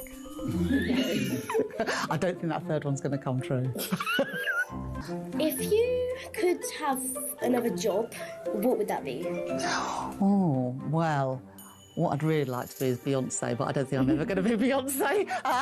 So before I became an MP, I worked in finance. I worked in banks and financial institutions. So I guess that's what I would go back to doing. But at the moment, I'm doing the job that I want more than any other job. I'm in charge of the country's finances. All right? Yeah, you happy with my answers? I get a high five. Hey, very good. I really find myself struggling to know what to say, Esther McVeigh, apart from the fact that, don't take this the wrong way, I've never known anybody say chat back. I thought it was back chat. The thought of her being Beyonce is ludicrous. The laugh was ludicrous. You would sort of want her to go, what would you wish for? Well, I don't know, lower borrowing, lower taxation, greater growth. No, I want to be Beyonce and I want less chat back from my kids. I didn't even know she was a mother. That's quite frightening. The child who said, you like taxes, got it bang on the money. And what did she do? She didn't say, well, let me explain or anything. She just burst out laughing. And that was because she had no answer to that. Well, no, I think it's because she does like taxes. No, I think she misheard the child. I thought she was talking about taxi cabs instead of Ubers. I think Rachel from accounts didn't understand what the child was asking. Well, that's worse. If she thinks it's taxis and not taxes, like I said, she hasn't got a clue. I mean, really unbelievable. But they're all trying to have the common touch, aren't they? They're all saying, we get on with the public, we're a normal person. And actually, they're not. I've never known a group so far removed. And really, we need serious conversations now, not her pretending to get on with children in kindergarten. She needs to have a few more conversation with actual businesses to hear the pain they're going through and take some difficult questions, not some patsy questions, but some difficult questions. And this introduction of ID cards that they're talking about now About to bring it up is with you. sinful. About to bring it Go up on. with you. What's your take, Esther? Well, I want to let's talk us through how this is going to work, because I think it's the most authoritarian thing ever, and I'm against them. So let's just think about this. First of all, if you're working in the black economy, you're not using any form of ID anyway. People are just getting your labour cheaper because they can't afford the government taxes. So it's not going to work there. Nobody's going to ask for your ID card because they're not asking for anything now. Let's just see how this is going to work. So say you decide, I'm going to nip out and get paper, pints of milk or whatever it is in the morning, and you forget to take your ID card with you. You are then stopped, asked for your ID card, because obviously it's not working checking people who are in the black economy, so they're going to do random checks of people for their ID card. And you say, sorry, I'm a law-abiding citizen, I do have one, but I haven't brought it out with me today. What are the police then going to do? Are they automatically criminalising people? Will you get an on-the-spot fine? Will you be taken to prison? Or will they say, well, you've got 14 days, 24 days to show us your ID card, come to the police station. Where there won't be any police anyway, because it's closed. Well, there's that as well. But first of all, the people who don't have the ID cards then disappear because they ain't coming back in 14, 24 days with this ID card. So it is the law-abiding citizens who will. Or are they then going to lock everybody up straight away to capture who has or has not got an ID card? So we either go into this sort of Germany, sort of World War II, pre-World War II sort of system, you know, an authoritarian state, or they're not going to work. And what, again, do Labour do? Bring in another costly scheme, costs more money, more taxation for something that won't work. And I'll tell you what else they do. They talk forever. I've never known a government to be able to talk so much going nowhere. And this will be 4 years of them talking about what they're doing. Smash the gangs, one in, one out. You know all of them. And we'll come back and give you updates, how many people we've arrested, how many people we've stopped. Never do anything. A bit like Jess Phillips coming to the House yesterday to talk about the rape gang inquiry this government's meant to be doing, going nowhere, have done nothing, yet talking on the floor of the House, which I pointed out to them. Can I ask you a question? Which is away, we're friends, I hope, away from... you're brilliant. Well, we are. It depends where this is going. No, we are friends. And, you know, I love you and Philip, but I just... You're so front foot. You're so passionate. You care so much. You have such opinions. I don't understand why you're not part of the front bench, but I don't know. I know it's a difficult position, but one of the things that I had Mark Francois on yesterday, and it shook me a little bit because he said, if this government carries on in this way, they will be at around 15% in a few months' time. Already Starmer's popularity is at an all-time low, and Mark Francois said, which means we'll be second. Now, I don't expect you to criticise your leader. Everybody in this country is talking about Nigel Farage, in my humble opinion, as a friend of yours and as a broadcaster, because he's got the ear of the people, because he seems to be talking about the very things that are upsetting, annoying and hacking off the British people, which is what you do, Esther. I see it online, I see it on this, and yet your leader, 12 months in, is still saying, wait till the conference. And my argument with Kemi Badenoch and the people that are doing that at the moment is, and even Chris Philp on Monday intimated that he sort of agreed, is that the light has been stolen from the Tory party. They are not making any inroads because people are listening to Farage. Now, that must frustrate you because you're on the front foot. Why isn't the leadership on the front foot? Right. I think she will also say she would like to be more on the front foot. And I'm a friend of Nigel Farage's, and what he says, most of it I will agree with. And yes, you're quite right. He has, in that regard, stolen the limelight, stolen the march. After the thumping we got, though, at the general election, there is an element that people don't want to hear from the Conservative Party yet. They wanted to hear from the new party they'd voted in, but they weren't expecting them to be such a disaster in a short space of time. And also, I will say, they want to hear from the new kids on the block. And fortunately for them, which is reform, they don't have a hinterland. They've got nothing to point to. They've got no past track record, so they can say things. But isn't that a good thing, judging by the uniparty theory, with the greatest of respect? If you've got 14 years when you've been thrown out and this lot are awful, isn't having no hinterland actually a positive right now? And I'm not criticising that. I'm just saying why they will have an extra sort of impetus there. So what Kemi has to do to distinguish herself has to be, well, we've got work through policies, and what the public and the media need to start asking now is how. So yes, we want to come out of the ECHR. Yes, we want to get rid of the Human Rights Act. Yes, we want to bring taxes down. But how are you going to do it? So the next question, and maybe this is for next year, is yes, Nigel, yes, Richard Tice, yes, Kemi, but how? And that is what we need, because otherwise we will have another government come in that said all the right things, but actually hasn't got the tools, the experience, and hasn't really worked through the difficult process and plans and policies that need in place. And that is what Kemi is working on. Though I have to say, she was caught on the hop, because she would have thought an incoming government would have had a honeymoon period of at least a year, and it's crashed and burnt, actually. But you have to be reactive. Two things to say. The first one is a direct question. Don't put the phone down. The second thing's a bit of fun. I'll do it in that order. You talk then of Farage being your friend. You're on the front foot. How long till Esther McVey moves to reform?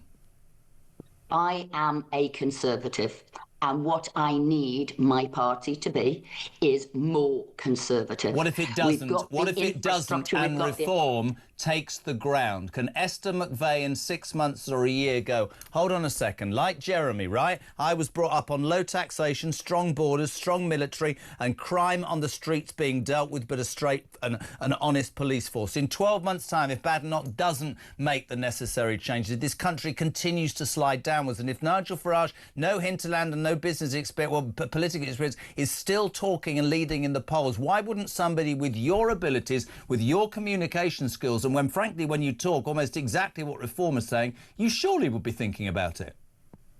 Because I fought my way from socialist central, that is Liverpool, to be a Conservative. And I believe in Conservative ideology. That is low taxes, small state, opportunities for all. We want to get rid of crime, bring immigration down. So to me, I am a true believer in Conservative values. And I want my party, which has got the infrastructure, did have the support to get back on its front foot. So we need a Margaret Thatcher, not a wannabe Margaret Thatcher, not somebody who talks about but doesn't have her intellect, her wisdom and her staying power. That's what we need. Are you that person? I wish I were that woman. Had so many abilities. I think we didn't give credit probably to her at the time, and I think people are now looking back and saying it was, the UK was the sick man of Europe, was the sick man of the world, and she got it back on its feet. And at the moment, under this Labour government, we're in exactly the same place, and I need a Conservative to get it back on its feet. Final thing is light-hearted, might result in a trigger warning, but my mate Esther McVey will laugh. Zach Polanski, no relation of Roman Polanski, is the new leader of the Liberal Democrats. He used to be a hypnotherapist who once claimed he could enlarge your breasts by getting you to dream about it. Your comment on that, please, Esther McVey.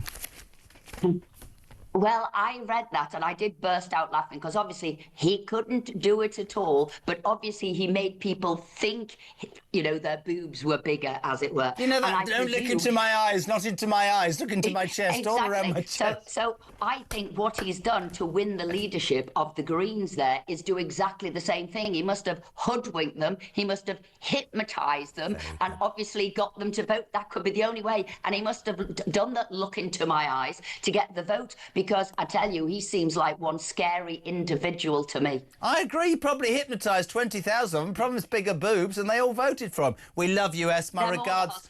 Give my love to Philip, and I hope everything's good. It's great to have you on. Esther McVey, Tory MP for Tatton. And actually, respect. It would be very easy, and I want to make this point, not just to me, it'd be very easy for all Tories right now to go, you know what, I'm off to reform. She believes in the Tories. She apologises. She's very honest. She's very much on the front foot. Great to have her on. As Brian says, I would like to see Esther McVey move to the Reform Party. She's one of the rare Tory MPs who understands the electorate. If she doesn't, what she should do is lead the Tory Party, because at least she speaks. 8:25 on Morning Glory.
There's a review that's going on at the moment into membership of the ECHR, and leaving these things is complicated because there are all of the cases that have been judged. I mean, I am on record as saying that I think the only way that we can manage our border is being outside of the ECHR. But all of the cases that have been arbitrated in the time that we've been within the ECHR, we have to decide what happens to those, do the precedent stand, etc.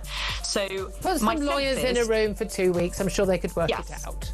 My sense is, I don't know, but I believe that some of those announcements will come around conference and through the autumn.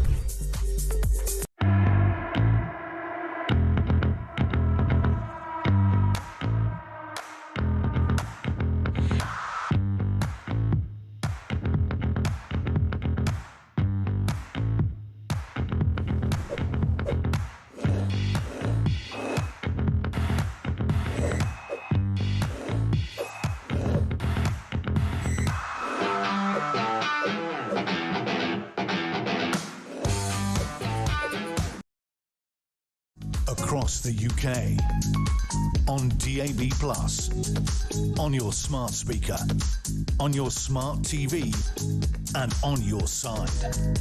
This is Talk.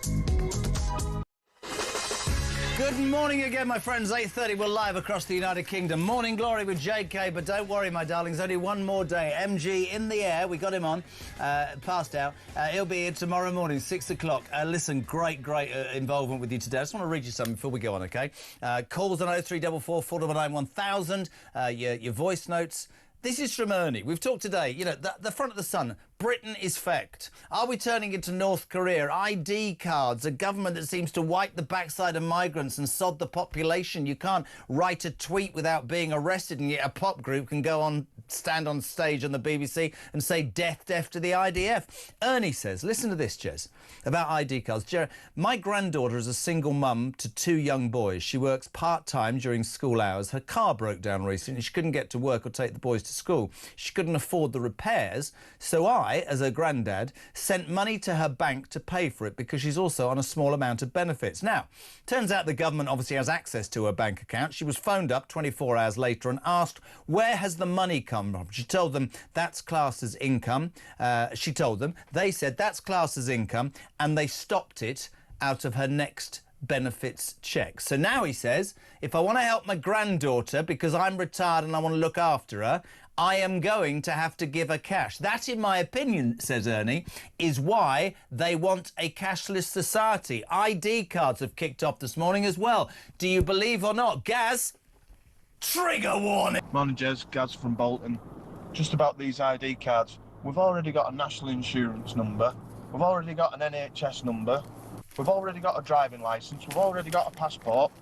What do we need something else for? And also, if people are coming in on boats and then disappearing into the wilderness of the country, how the hell are they supposed to get one? Couldn't agree more. 831 0344 499 1000. I took this man from the lowest of the low to being today the chief political correspondent. He is the god at the Sun. Ladies and gentlemen, a very good morning to Jack Elsom. Looking the part, Jackie boy. I'm actually the political editor of The Sun, Jeremy. You've given me another demotion. Not the chief political correspondent. That was my old job. You took me to those heights as well, and then you elevated me even further to the echelons of the top job in The Sun's political team. Can I just say that it was written down as that, and Christian, who's been amazing, put his hand in the air. So I didn't do that deliberately, Jack Elsom. You are the political, and actually he's like, all right, for God's sake, man, I got you there, whatever. Brilliant on the front of The Sun this morning, by the way. Yes. Got to say, what a headline. Harry Cole, Stephen Moyes, Britain is fecked. I mean, it is an unbelievable story about Graham Linehan, and how I've tried to play it, Jack, this morning is I don't want to get involved in that debate. What I want to get involved in is so a comedian can put 3 tweets up and be arrested, have a panic attack, end up in hospital, but a pop group can appear in Glastonbury and be streamed on the BBC for days saying death to the IDF. Lucy Connolly can put out online what I do not condone and some words that were frankly ill-advised. Not let's teach her the wrongs of her ways, a bit of community service, spend some time with that community. You're going to jail for 31 months. The British people are demanding more balance from the police force by a mile, aren't they, Jack? Yes, totally. And as I wrote in a column actually a few weeks ago, if the word two-tier is not the Oxford Dictionary word of the year, I'll eat my notebook, because it seems to be totally prevalent in modern day life, and people see it at every turn, not just with the police, but in the courts, when it comes to welfare, when it comes to housing. I think people just sense that overwhelming feeling of unfairness. And obviously, in terms of the political argument here, it's very difficult for the government to slap down the police. And to his credit, I think that Number 10 yesterday went as far as they could while trying to protect the operational independence of the police. All right, but answer me this, because you know, you're the editor, right? I thought a government, and if I'm wrong, tell me. I thought a government's sort of remit was to do whatever it could within the confines of its power to protect the British people. Am I right, am I wrong, that a government with a landslide majority can instigate bills and put stuff on the statute book? So why are they not, if the police are apparently independent, putting controls down in the statute book that govern how the police do it? Because the police and crime commissioners aren't jumping on this stuff, and it's not being seen quite rightly as fair. Yeah, I think this is the tension at the heart of Downing Street. They know that this stuff is wildly unpopular, and probably in their hearts as well, totally unfair. Keir Starmer, the lawyer's lawyer, does not want to go out there and, one, criticise the police and, two, criticise judges. In fact, Wes Streeting today has been out and about saying that tweets should not be a priority. But I think to his credit, Downing Street yesterday, the line they put out, which is that the priority should be about shoplifting, should be about theft, should be about thuggish behaviour in the streets. By implication, it was, i.e. not offensive tweets. But what you want to see from government, I totally agree, is a bit more leadership on this. And you want them to come out there and say, hang on a minute, this is not being done in our name. And if necessary, we can change the law. Remember, the police enforce the laws they are given by Parliament and our ministers. And therefore, if the government wants to do something about it, warm words, fantastic, but actually what public want to see is some action. So we keep having these situations now about offensive tweets online being policed, and I think that the government should pass some laws maybe to get rid of them. Scrap all hate laws, as some ministers are now, as some MPs are now demanding. Completely agree, mate, and you make a really good point. I'm not as with it as you are. But you need your government and your Prime Minister to not just gaslight us with a sentence or two that's passed some sort of focus group that evening, but from the heart say, this is unacceptable. This guy's got a right to free speech. We're not trying to upset any community. He's got a right to free speech. Common bloody sense, Jack, it seems to be missing. Look at the other main news story today. You know, we were told growth, working people, it's going to be different. A year in, Britain facing, our highest borrowing costs in 27 years. We can't afford the interest on the debts that we've got. It looks highly likely that Rachel Reeves will have to go cap in hand to the International Monetary Fund. And without, you're too young. Every time Labour's been in power, they basically spend too much by promising everybody everything, and they basically break the finances of this country. And whoever you are, if you look at it right now, you'd say that's where we're headed again.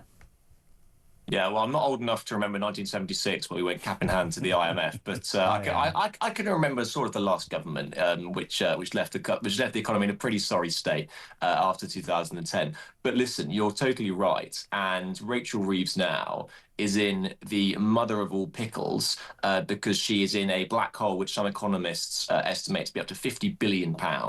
She hasn't got that much fabled growth, which she promised in the election, so that's not going to come out and save her. She bottled spending cuts, pretty minute spending cuts on welfare because of a rebellion from her backbench MPs. Did she bottle it, or did Starmer bottle it? Well, and the two work in lockstep, and so the blame lies at the feet of both of them. But what this is left with now, because they can't borrow any more money, because as we just know, borrowing rates are at a 27-year high, and it would just become ludicrously expensive to do so because the markets don't trust the ability to pay it back. So what she's left with now is, yet again, the classic Labour way, which is going to be more and more taxes. And for a public which is already saddled with the highest tax burden in peacetime, it's just going to be another kick in the shins and just more money out of their pocket. We constantly hear this new Labour refrain, growth to put more money in your pockets. This is going to take money out of people's pockets. And even if you try and target the more well-off in society, which they will, there is inevitably going to be a trickle down onto the backs of the poorest. And so that is what I think that is going to be incredibly difficult at this budget. And the budget is being really hammed up in government as a turning point. We had this sort of reset, not a reset with staffing, but you need the budget to really turn things around. At the moment, it looks like it's going to be another pretty miserable one. Do you, from your political experience, we sit here every day, we'll talk in a minute about the great column on page 10 by Professor Michael Clarke in The Sun today. We talk every day about Starmer, he's under pressure, people's frustration. At the moment I've got pictures on the screen of Birmingham where the bins haven't been collected for 11 years. We don't have a military, our borders are being overrun, taxation's high. You know, the front of the Mail this morning says, when did Britain become North Korea? Can you genuinely, hand on heart in your experience, see Starmer and this government lasting the full 4 years? Because somebody made a point this morning. Liz Truss did less in 47 days than Starmer's done in 13 months, and she was forced out.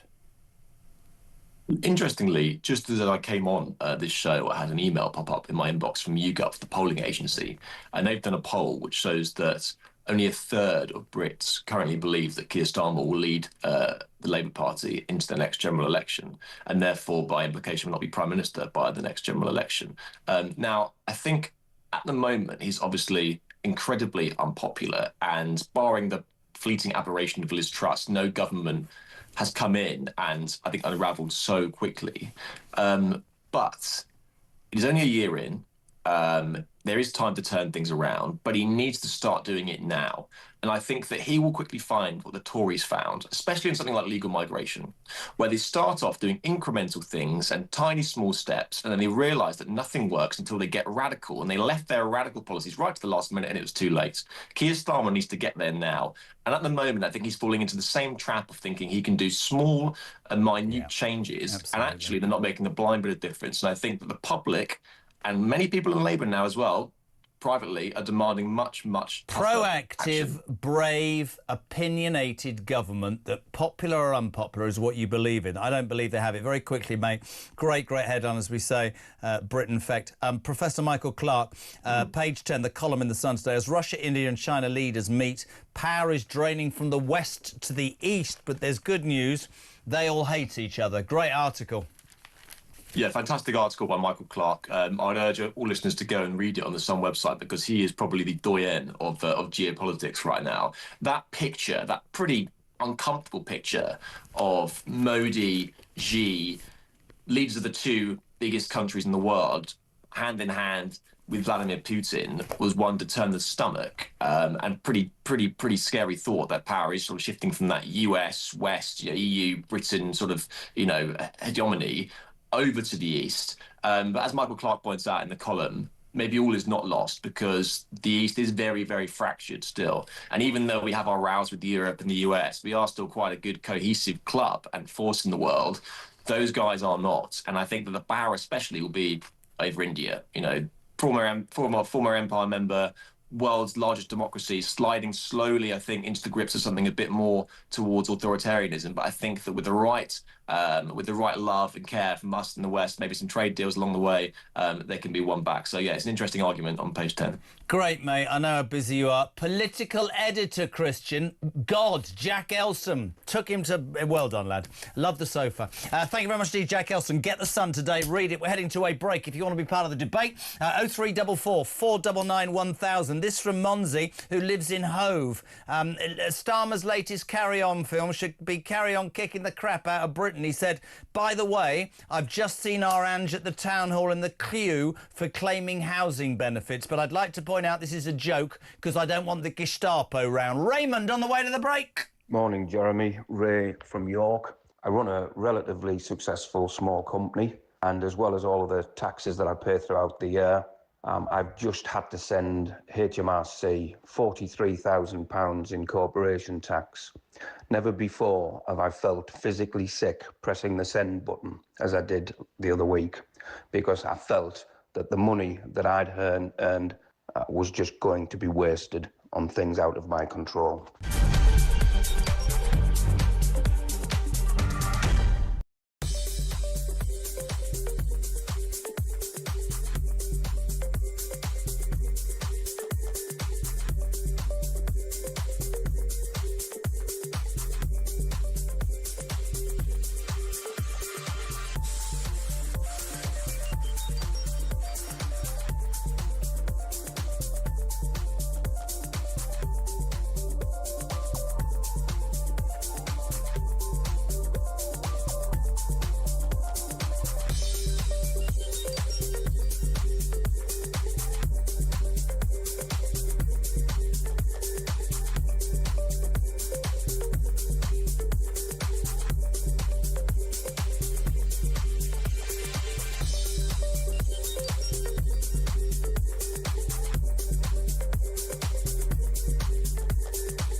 across the UK, on DAB+, on your smart speaker, on your smart TV, and on your side.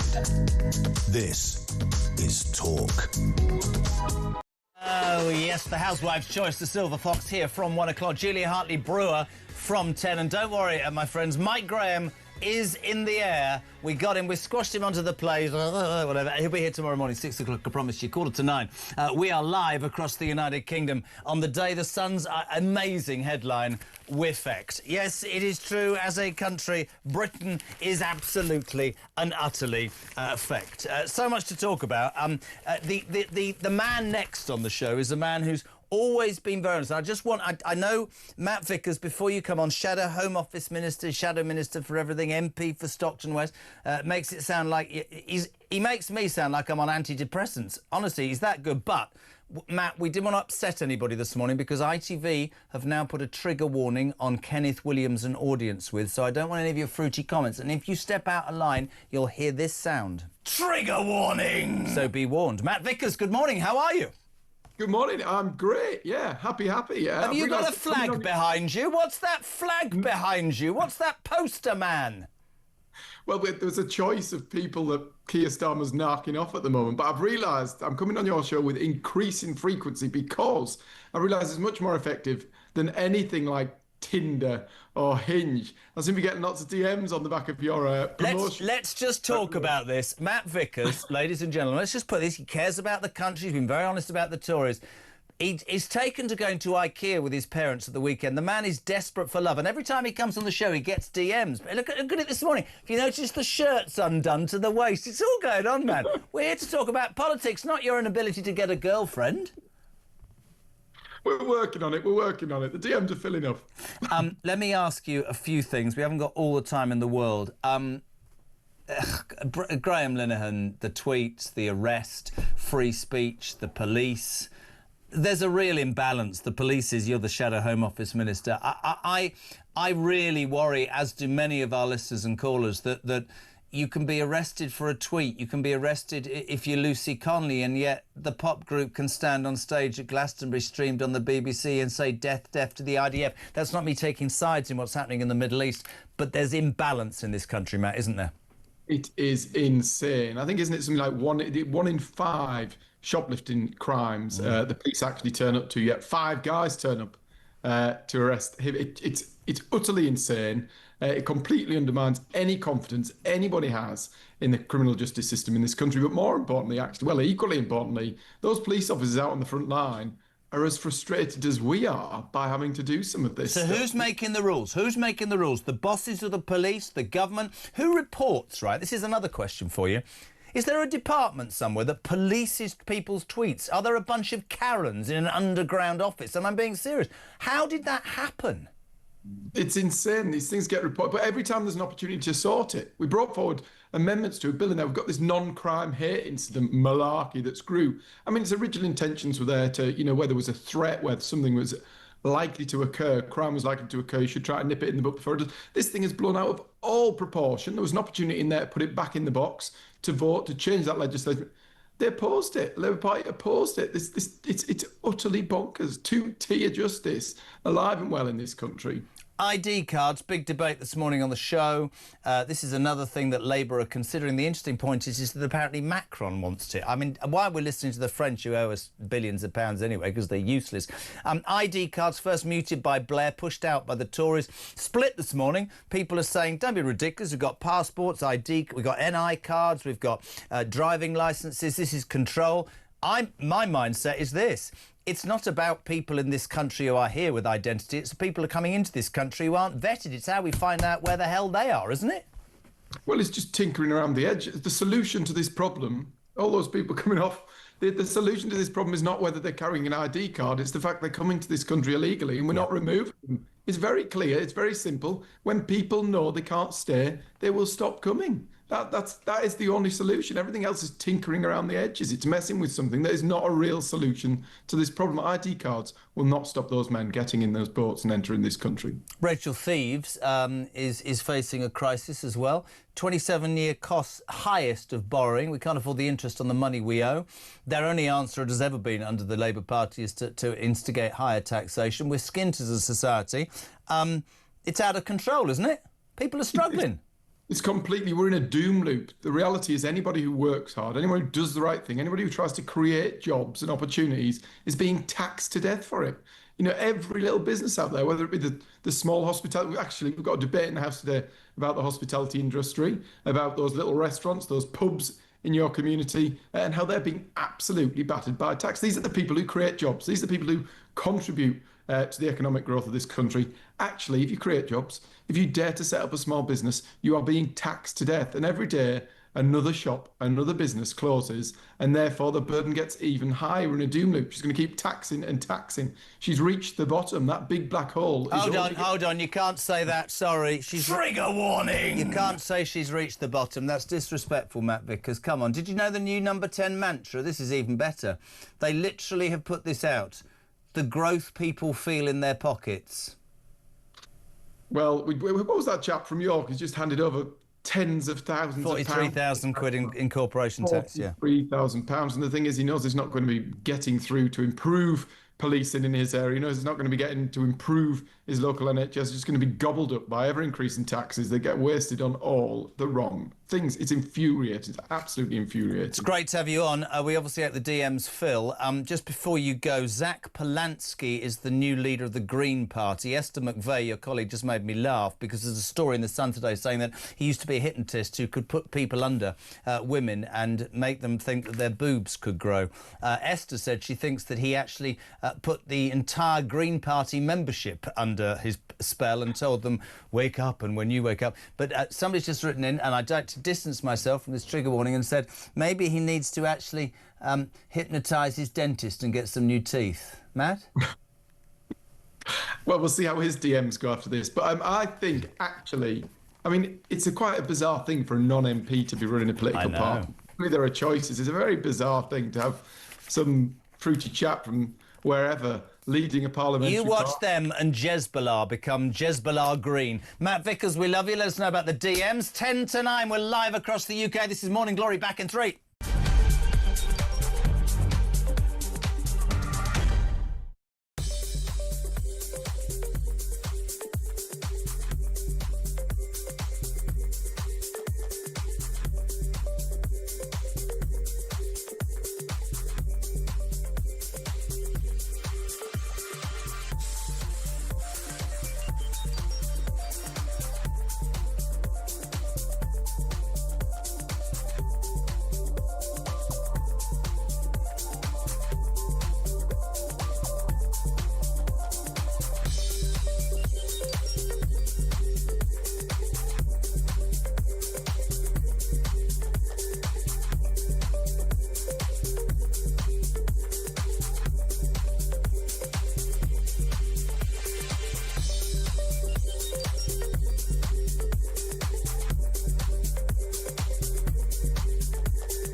Sounds like it's complete overreach.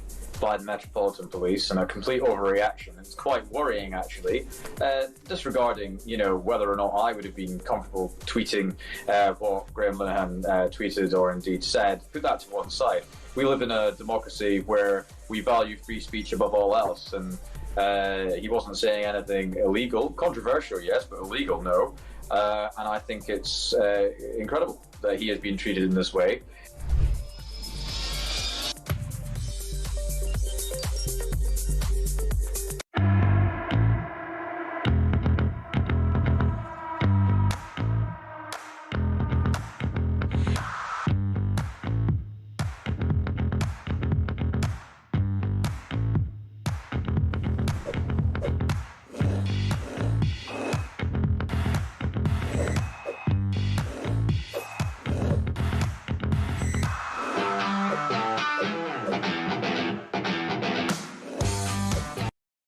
Across the UK, on DAB+, on your smart speaker, on your smart TV, and on your side. This is Talk. Welcome back. 5 to 9. They're doing this to me deliberately. Can you get rid of that bed and push the sun stab some on time? Nearly. 90 minutes in 90 seconds. From the Sun. That's like my sex life, 40 minutes in 90 seconds. This morning we've got Jordan Davis. He's a journalist for The Sun. He's a bloody Arsenal supporter. Good morning, Jordan. How are you? Good morning. I'm very well. How are you? I'm very sorry, but as a West Ham fan, I'm going to have to ask the obvious question. How much more money are you going to have to spend? How many more players are you going to have to beat to bring in? And you still can't beat Liverpool when they're not at their best. It sounds like we're going to be spending a lot more, and we're nowhere near, which is very unfortunate. Listen, main news stories today. There's so much going on. We were talking yesterday about the extraordinary amounts that were spent in this transfer window. To me, and I'm a West Ham fan, so I'm used to disappointment, it will only do one thing, which is cement Liverpool. I believe that it goes in phases, and I think you look at the Invincibles of Arsenal, you look at Manchester United, I think Liverpool will dominate for the next 3 or 4 years. Your thoughts on that, Jordan? Well, yeah, they're trying to create a legacy. I mean, they've looked in the past at what the likes of Man City have done, and they've looked at what Man United did with Sir Alex Ferguson. And the important thing is that when you win trophies, you strengthen from that point and you spend a lot of money. Now, no one expected Liverpool to be spending this amount of money. It's a ludicrous amount, even though they didn't spend last summer. They've somehow managed to wangle it where they've brought in 3 of the best players in the world right now. And if they do not win the league title this season, I know people talking about Arsenal as well and even Man City, but if they don't win the league this season after spending this much money, I can't imagine the backlash that's going to come Arne Slot's way, even though he's done such a great job up until I think Arne Slot played with Jurgen Klopp's team. I read a great interview last night from Richard Hughes, who, of course, is the new sporting director, came from Bournemouth, has known Mr Edwards for a long, long time. He's done a fantastic job. They have actually balanced the books. They've ended up with extraordinary talent. But, I mean, I thought the game, and not having a go at Arsenal, on Sunday summed it up. They won not playing very well, and that's what champions do. And, of course, winning breeds winning, doesn't it? Because it creates massive confidence. To me, I think that they'll absolutely win the league. I mean, you take your team, Arsenal, you take Man City. Couple of quick questions for you. People will write, if Mikel Arteta doesn't win a trophy this year after 6 years with all the spend and everything, he's a goner, not a gooner. Thoughts? I think he'll be under immense pressure come the end of the season if they haven't won a trophy. And by that, I mean the Champions League or the Premier League. He can go and win an FA Cup. He can go and win a Carabao Cup. It won't really appease the fans. I don't think he'll be sacked. That's just knowing what's coming out of the club, and they're very happy and they're very content with the job he's doing.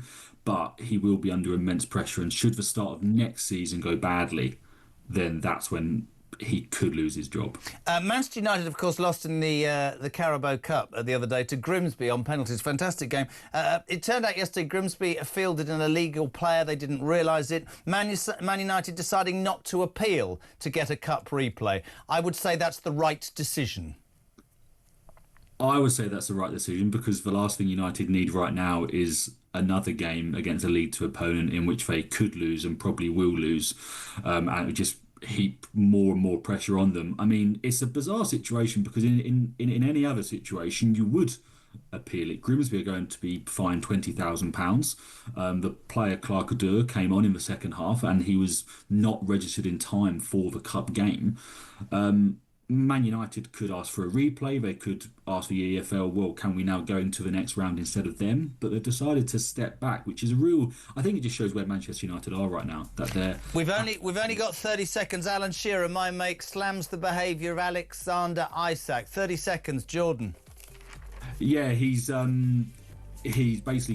been slamming him all summer long for his behaviour with Newcastle, and he's come out and he's slammed Isak and also other players and said that I don't think it's done anyone any good. It's been a really bad look for football and for the fans because they're paying public and they're the ones that make the game ours. He's a good man, not that good at golf. Jordan, thank you very much indeed. An Arsenal football fan on Morning Glory. News at 9. We're back, and Julia here from 10. This, my friends, is Morning Glory.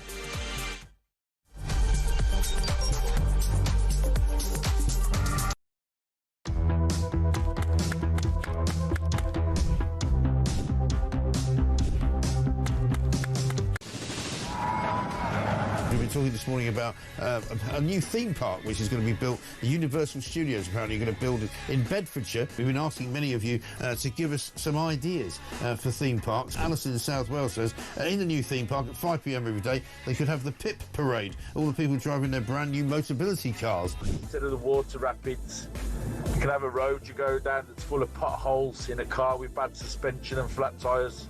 I don't know why they're bothering building a theme park in this country. They're going right, no one will be able to afford to go to it anyway. How about the Rachel Reeves ride, says Terry in Birmingham. You go round and round and vanish up your own deficit.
Across the UK, on DAB+, on your smart speaker, on your smart TV, and on your side.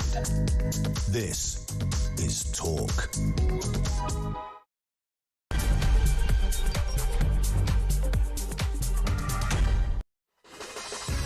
My dear, dear friends, don't fret. You've only got an hour left of me. Mike Graham is on the plane heading back. I'll be here from 6 o'clock. Julia from 10. But it's Morning Glory with JK for only 58 more minutes. Thank you for tuning in this morning on the day that we woke up to pouring rain and the headline of the Sun newspaper. The Britain is fecked. Yes, you heard me. Totally and utterly fecked. That was good enough. Then we had the Daily Mail saying...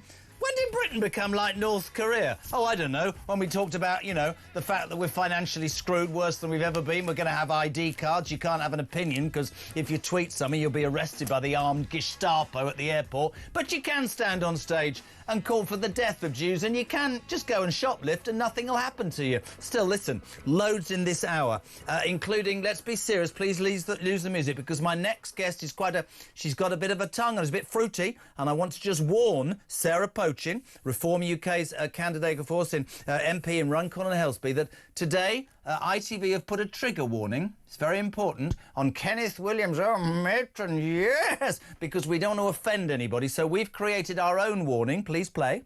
Trigger warning! Nikki in Falmouth says the only growth happening in our pockets is when we put our hands down our trousers. Trigger warning! Nice. Your trigger warning talked of Rachel Reeves reaching for the bottom, but nothing about her black hole, says Richard. Trigger warning! You see, it's getting worse by the minute. Could we please control ourselves? 0344 499 1000.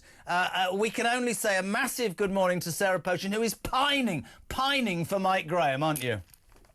I am rather, but he is taking me out for lunch tomorrow. And you want me... Sorry, can I take you out for dinner then? Is that acceptable? Well, I've been waiting for that invitation. I think the viewers are getting quite bored with the amount of times you promised. Should Mike and I should we not just have a three-ball and we can share the bill? Trigger warning! I don't like threesomes. It's never been my thing.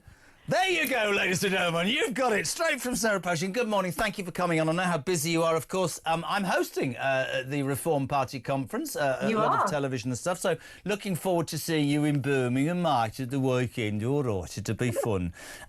When we woke up this morning and we saw this headline, the Father Ted arrests Graham Linehan. My point, Sarah, on a serious note, was that I don't want to get involved right now about the rights and wrongs of a debate, because I believe in free speech.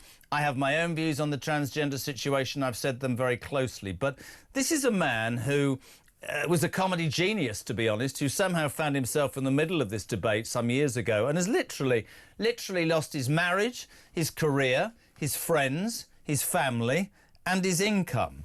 He's relocated to the United States of America. It's had an impact on his mental health.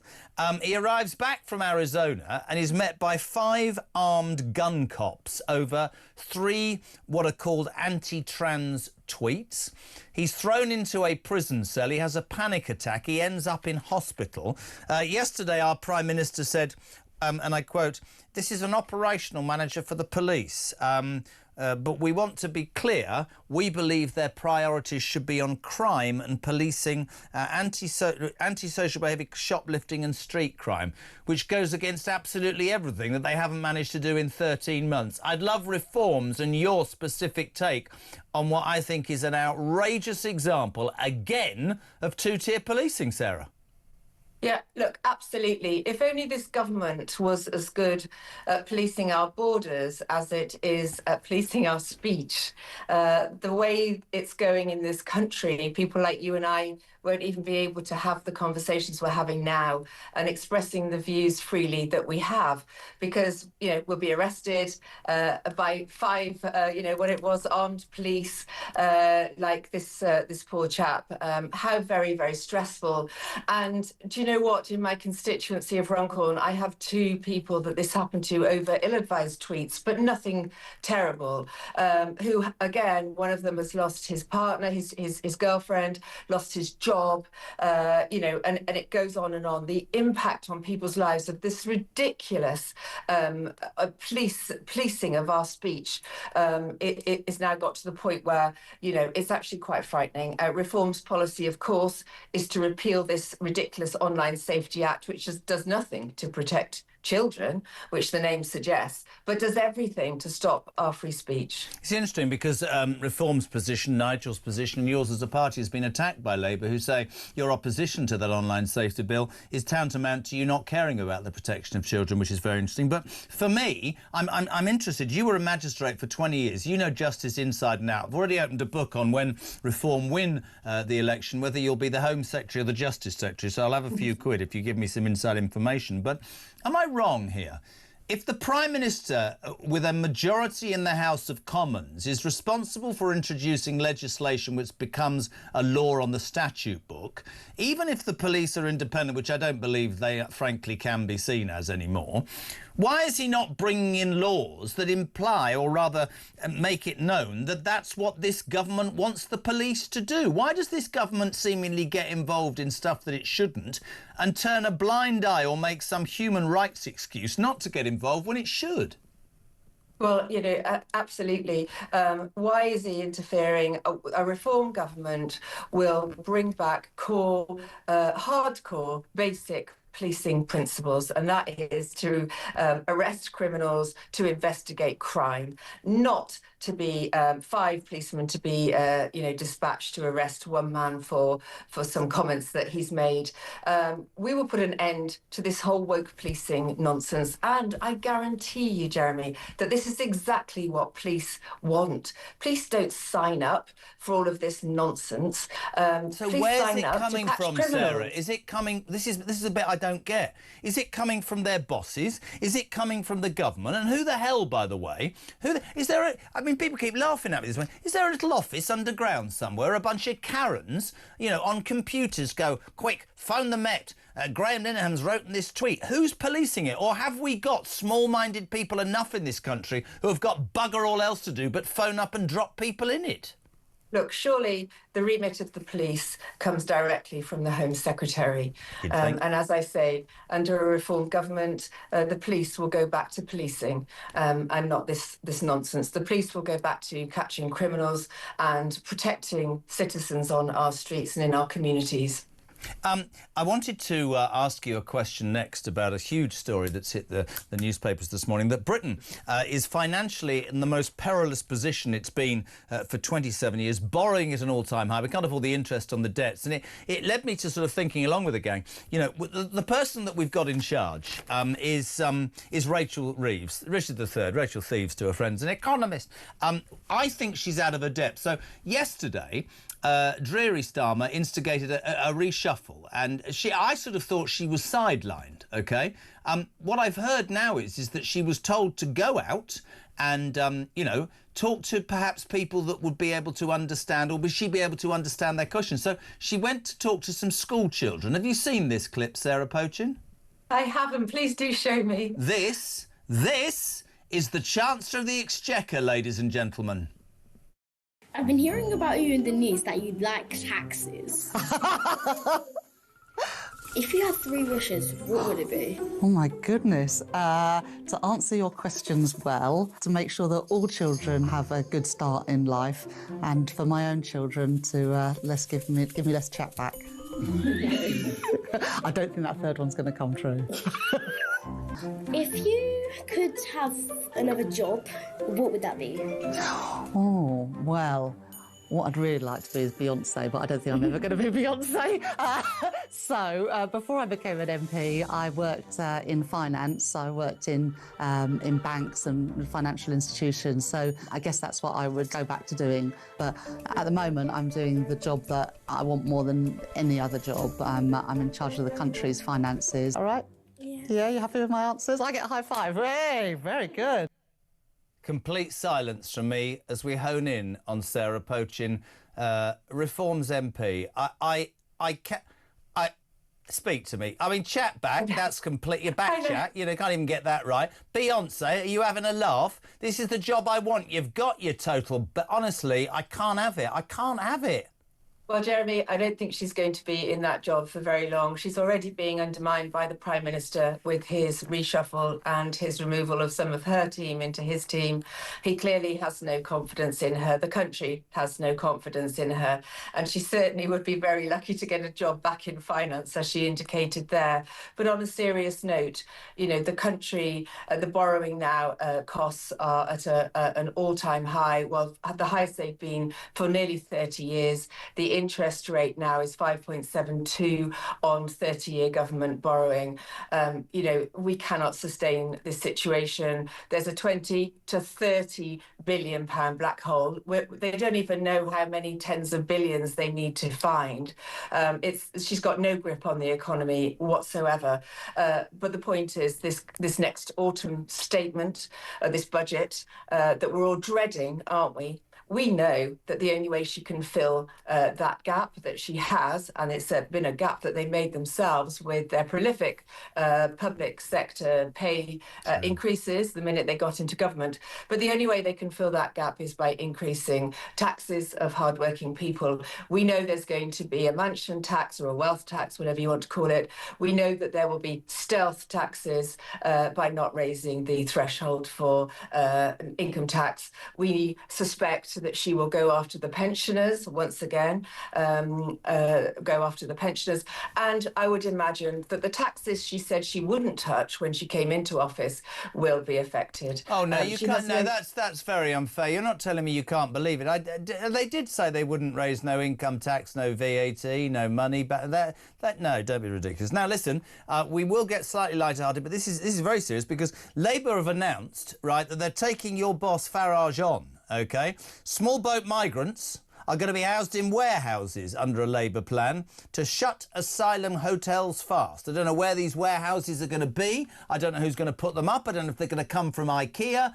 But the one thing on a serious note that's pretty obvious, having been here across the summer, and you've been amazing, you've been on, weekly. So many of the MPs have been away, and it struck us that whether you love him or loathe him, whether you agree with Nigel Farage or not politically, he really has managed to grasp the moment from the British people and prove and show that he's actually not just got their ear, but he's got his finger on the pulse. Everybody else seems to be playing catch-up. He's being proactive. Kemi Beg, not drill, baby Bajil, 12 months too late. And now Starmer playing catch-up to a man who's only got 4 MPs. Very interesting. Well, it is, and you'll see for yourself this week, I was going to say next week, but this week at our party conference, Jeremy, how we have utterly got the backing of the British people now, because Nigel is the only one that is prepared to tackle this problem. And this latest stuff today about let's move migrants into a warehouse somewhere. Look, let's not move them anywhere other than out of this country. Reform will identify, detain and deport all illegal migrants.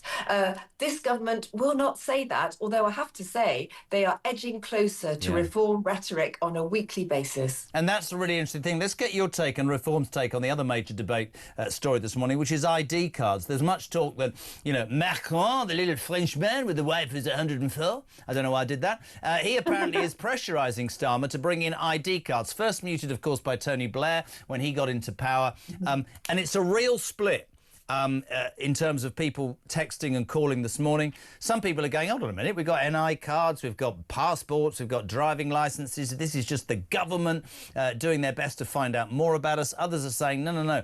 For me, it's really simple, and you touched upon it there. This isn't about a population that already pays its tax and are registered. This is about illegal people coming to this country. We don't know where or who they are because they throw their papers in the sea. They come here and disappear into the black economy and are working and getting away with it. They need to be identified. I fear that if you instigate an ID rule for the entire population, that then flies in the face of free speech and common decency and all those things that we all care about, right?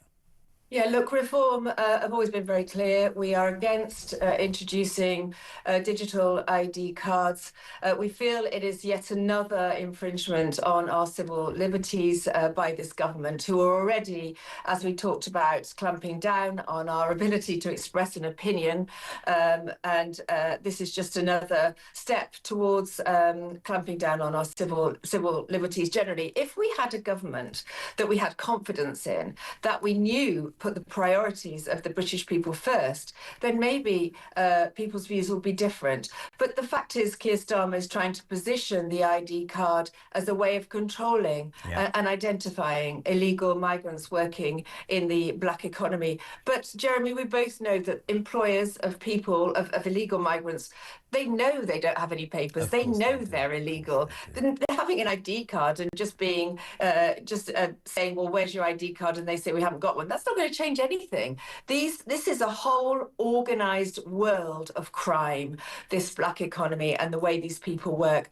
Having an ID card is going to make absolutely no difference to that at all. What it will do was impact the civil liberties of people like you and me. Very interesting. Now, listen, I'm slightly shocked this morning on the interview. You haven't got a flag behind you. I'm going to go back to yesterday because I want to see your reaction. It seems to me that the Prime Minister came back for his reset phase 2. Give me a pillow. No. Oh, she's waving. Phase 2. No. I'm just getting my look.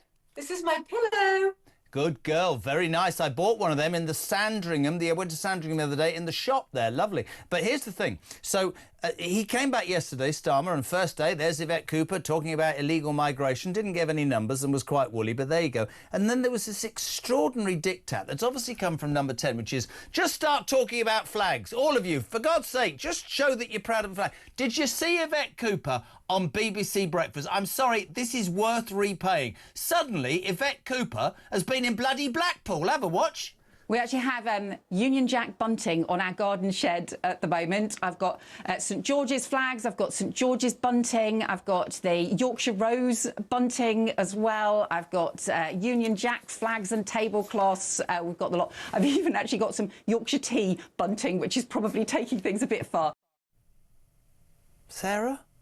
Oh, my goodness. Doesn't it sound pathetic? We don't care about her token Union Jack bunting on her garden shed. Oh, and by the way, her colleague Emily Thornberry, I'm sure, will be less than impressed with her St George's flags, because we all remember her comments about that in the White Van Man. But the point is, we want to see the Union Jack flown on all public buildings, on all government buildings, not alongside the Palestinian flag, not alongside the black and white flag of Islam. The only flag that will be flying when Reform are in power on public buildings, government buildings, is the Union Jack. Final thoughts. We will definitely see each other this weekend after Mike's taken you for lunch. The Green leader, Zach Polanski, I'm told is no relation to Roman Polanski. He literally used to, this is reported in The Sun today, Sarah, don't be shocked, used to be a hypnotherapist who used to teach people that if they closed their eyes and dreams, their boobs would get bigger. Esther McVeigh from the Tories said that she reckoned that he's hypnotised the entirety of the Green Party, which is how he got elected. It's an unbelievable story, isn't it? Well, absolutely unbelievable. Doesn't it just sum up the Greens? I mean, if they're not sort of campaigning and marching with the pro-Palestinian lot, then they're talking about boobs, for goodness sake. But yeah, maybe I'll try it. You know, I've never been particularly well endowed. I might have to get myself hypnotised. I don't know. Trigger warning, please. Trigger warning. We can't have an MP talking about her own boobs. Listen, love the bones of you. You brought it up, Jeremy. You brought it up. Well, yeah. Listen, love you having you on. Really looking forward to seeing you this weekend. Thank you so much indeed. What's a boob? I love the headline. Sarah Pochin, Runcorn's MP, of course, for Helsby from Reform. It's 9:20. Julia here at 10 o'clock. We're going to go to we've got a voice call to the break. I'm going to try and get to the loo, which is an interesting one because apparently the door's broken. So if you come back and I'm not here, you'll know I'm stuck. This is an interesting and anonymous text. Read Rachel Reeves. She doesn't seem to have a grip on her black hole. Trigger warning! See you in 3. Morning, Jeremy. It's Paula in Liverpool. Great show. I know these migrants are being put in private housing now where Serco and what have you have taken contracts out with landlords. But what happens at the end of those contracts? Are the migrants supposed to be able to pay for the houses themselves?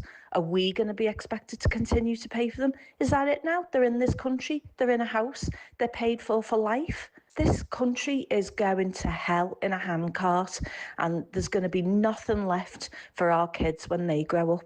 And the generations that follow, we are going to be bankrupt. Oh well, have a nice day. Paula in Liverpool.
That's what government should be looking at. They should be absolutely backing British agriculture and the countryside to make sure that food security is at the top. But they don't care, they don't understand, and they are sleepwalking into food shortages and into food inflation. And the sad reality is they should be protecting the poorer people in this nation, but it's the poorer people in this nation that'll suffer because they won't be able to afford good, nutritious food. Spot on.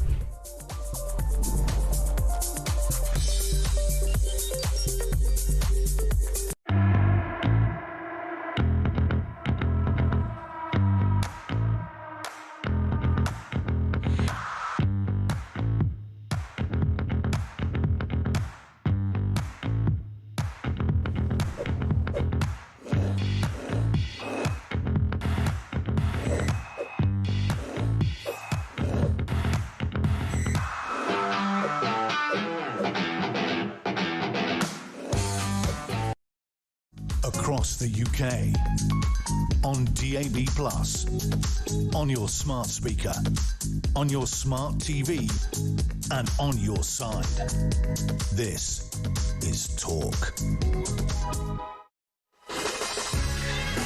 Welcome back to Morning Glory, 9:25. Julia is here from 10, the Silver Fox, the Housewife's Choice, Ian Collins from 1, and Peter Cardwell. Peter Cardwell will be here ahead of 10, previewing driving, giving us his undoubtedly wonderful view about his new book, which is about pussycats. 0344 499. I'm sorry, I said the word pussy. I do apologise.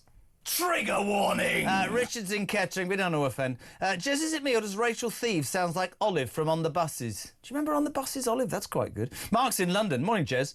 I'm fed up with people in charge deciding to keep feelings from being hurt whilst crime happens, and I think that's the big issue. You know, this is all hurty words are more important than, you know, being mugged or your shop being broken into. That's why people are so frustrated. Michael's in Suffolk. It's a genuine question to all listeners. I'm loving seeing all our flags. Raise the colours. Should we all just take a stand and raise the North Korean flag? That might be a very good idea. Front of the Mail this morning. Nervy bond market spike again. PM hires raft of high-tax fanatics. Threat of ID cards. Armed police arrest Father Ted Writer for tweets, leaving millions of us asking, when did Britain become North Korea? Warwick from Devon. I've got a story, but I can't do it. I'll get sacked. Jez, I trust that they won't arrest Mike Graham when he lands. They wouldn't dare. It's an interesting thought, isn't it? Imagine if the main man was arrested as he landed.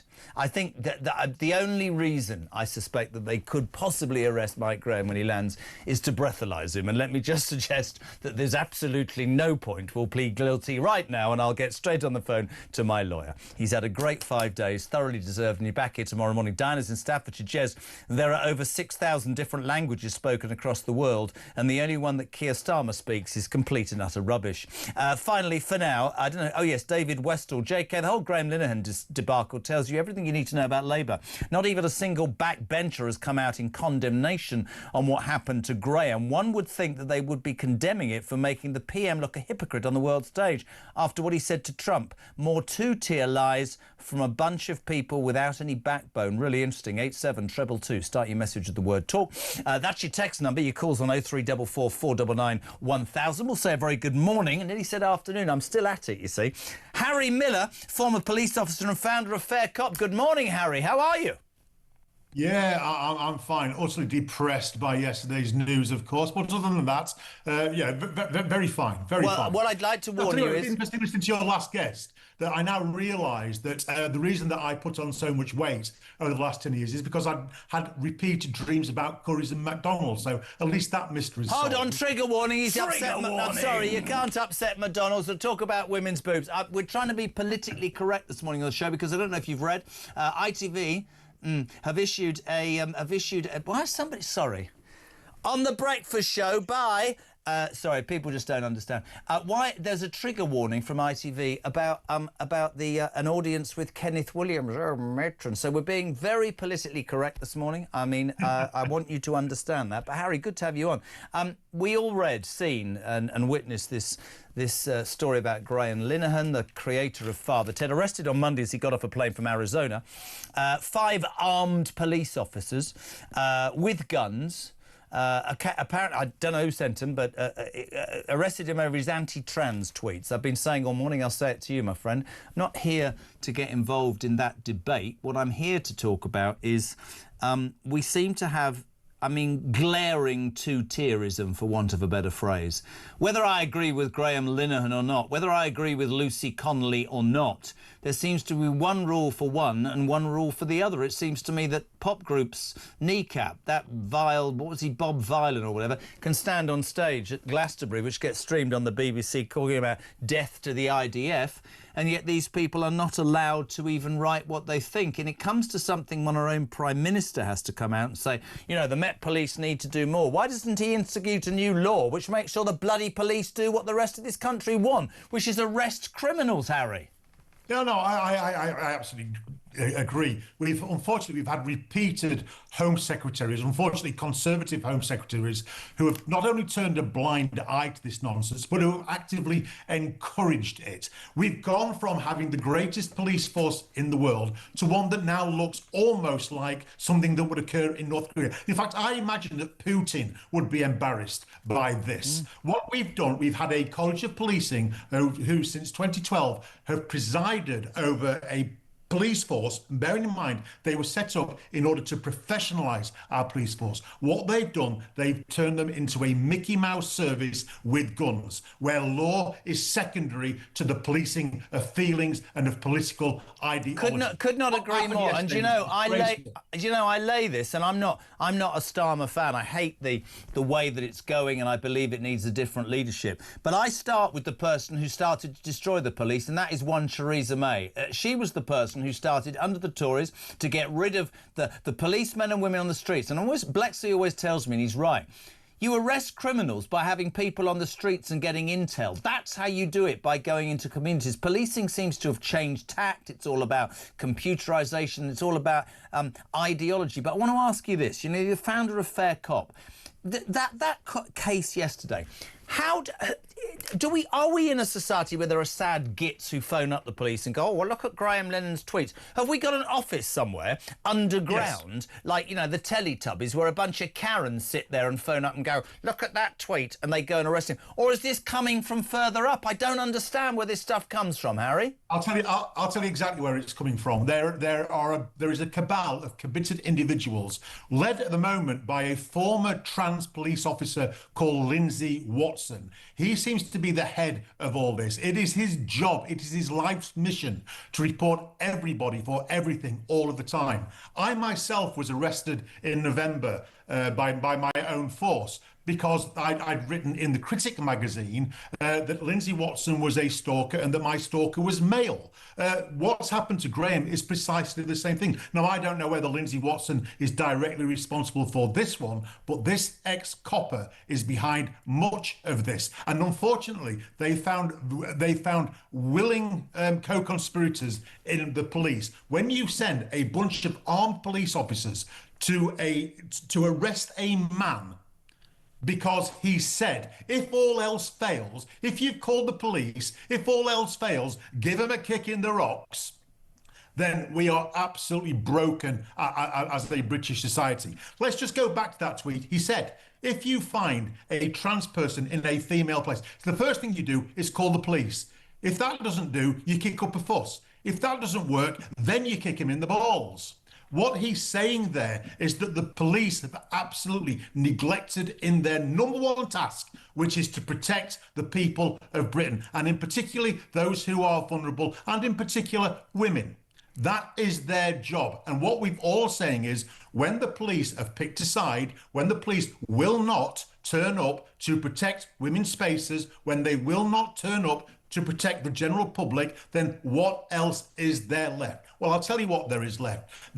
All there is left is to take the law into your own hands and set up protections for yourself. That's what Graham was saying. He was saying, if you kick up a fuss, if you call the police and still nothing happens, then kick him in the balls. I'm a great believer in, and somebody said to me the other day, oh, hold on, we got breaking news. Rachel Thieves Jesus. Will present her budget on the 26th of November. Breaking news on Talk. 26th of November, put that down in your diary. We're all going to Dubai or Spain or anywhere, Iceland the next day, I imagine. Harry, I'm a great believer in a strong police force, and we can sit and we can debate where this comes from. But somebody sent me a message the other day, which I keep repeating and I will keep repeating, which said, Jez, when the silent majority finally realise their voice can be heard, the government, whatever its political persuasion, is in trouble. We can rant and rave and tell stories and talk about facts, but I believe that the British people have reached a seminal moment in their history, if you like. We've always been fair, we've always tried, we've always done the right thing. Right now, there seems to be a huge amount of unfairness in the United Kingdom aimed at the indigenous population. That is not racist, that is factual. We've always welcomed people. We do it again like we did it with Ukraine. But when you say to the British people, thanks for living your life correctly, paying your taxes, going to work, not breaking the law, not having a handout, these people are coming in, they're going to break the law, they're going to get a handout, criminals are going to be treated better than victims, you won't be able to do this and you won't be able to do that. All these commentators and broadcasters can jump up and down. The British people will find their voice. By that, I do not in any way mean or condone any civil disobedience, but I'm absolutely guaranteed that all politicians of all sides are going to have to wake up and realise we're not a docile bunch of, I don't know, we're not going to be led down any path now. I believe the British people have woken up, and that is for me the most important thing. There's a story I want to do with you. I mean, Jesus, I've had such fun these 4 days. What a story to do. Today in the newspaper, a Somalian asylum seeker, is this true?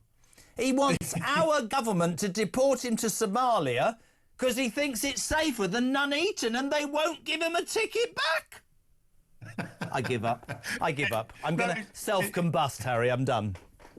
No, it's absolutely true. But, it can't be long, I think. You're absolutely right. I don't think it can be long before British people start lining up on the banks of Dover and start getting dinghies to go to France to seek asylum there. That is the state that we are in at the moment. And it's all right, the Home Secretary saying that she's put a Yorkshire tea flag alongside Union Jack on her shed, as though that is going to fix anything.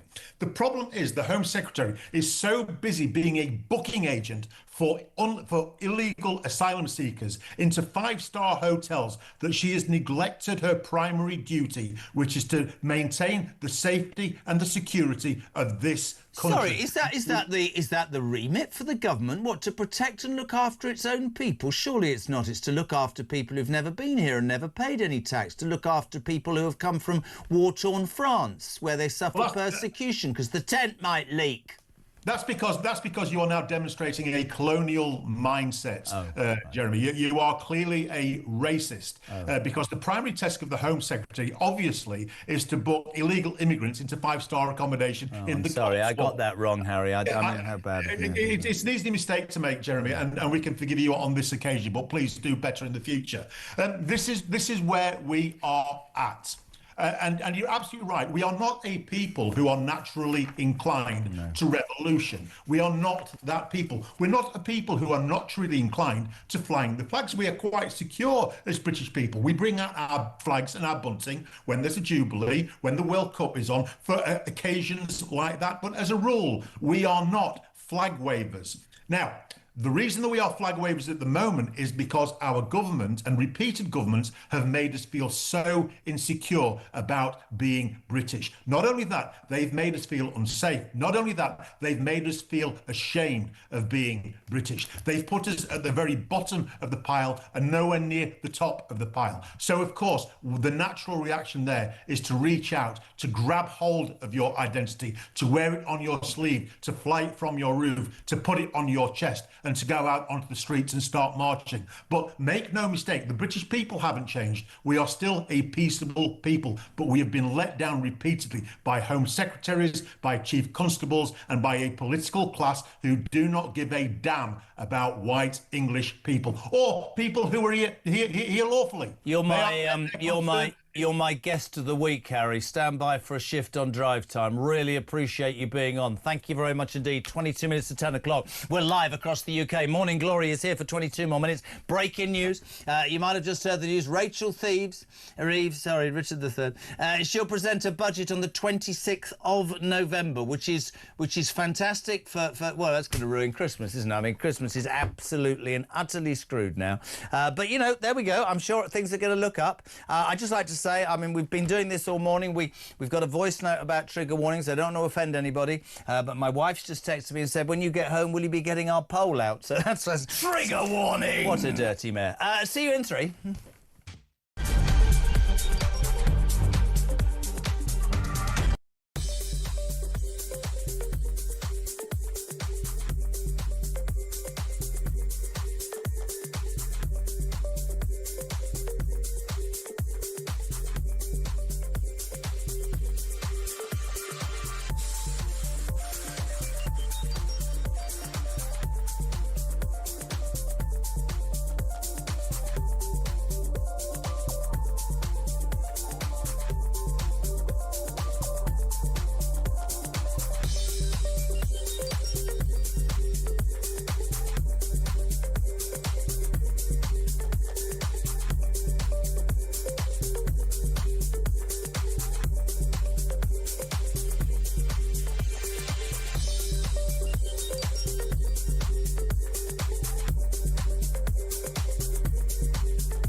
Across the UK, on DAB+, on your smart speaker, on your smart TV, and on your side.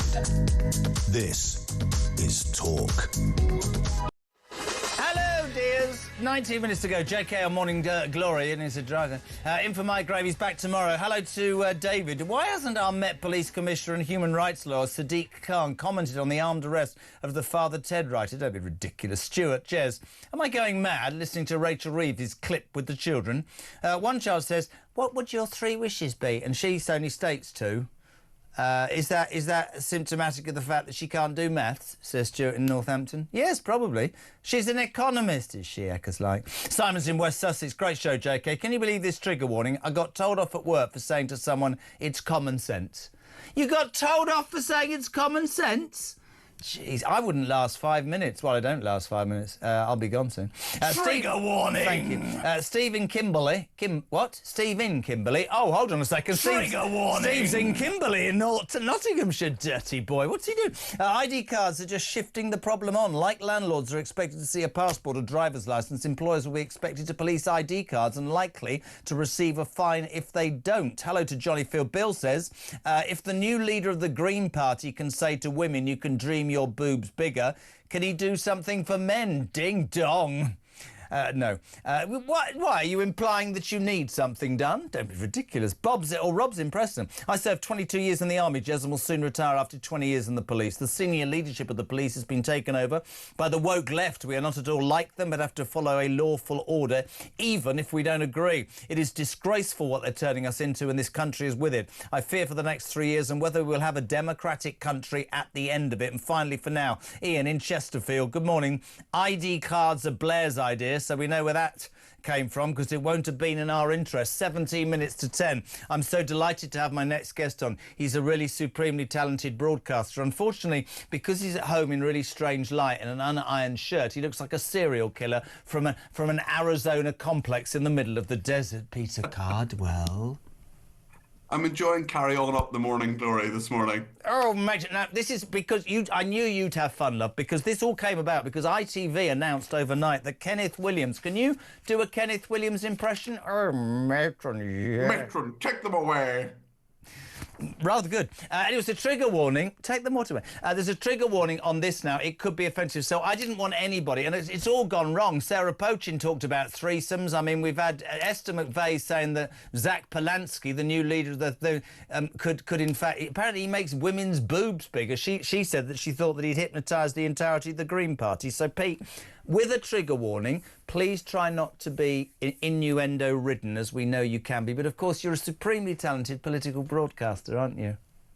Well, you're very kind, Jeremy. But, I mean, Kenneth Williams is just an icon, an absolute UK icon. And the Carry On films are things that people enjoy to this day. They should continue to enjoy them and ignore this warning. I mean, if you watch a Carry On film and don't think there are going to be innuendos, then I'm afraid I can't help you. What's your favourite one? Carry On Up the Khyber Pass? I think Carry On Doctor, because of the matron aspect of things, definitely. And yeah, I mean, they're just absurd.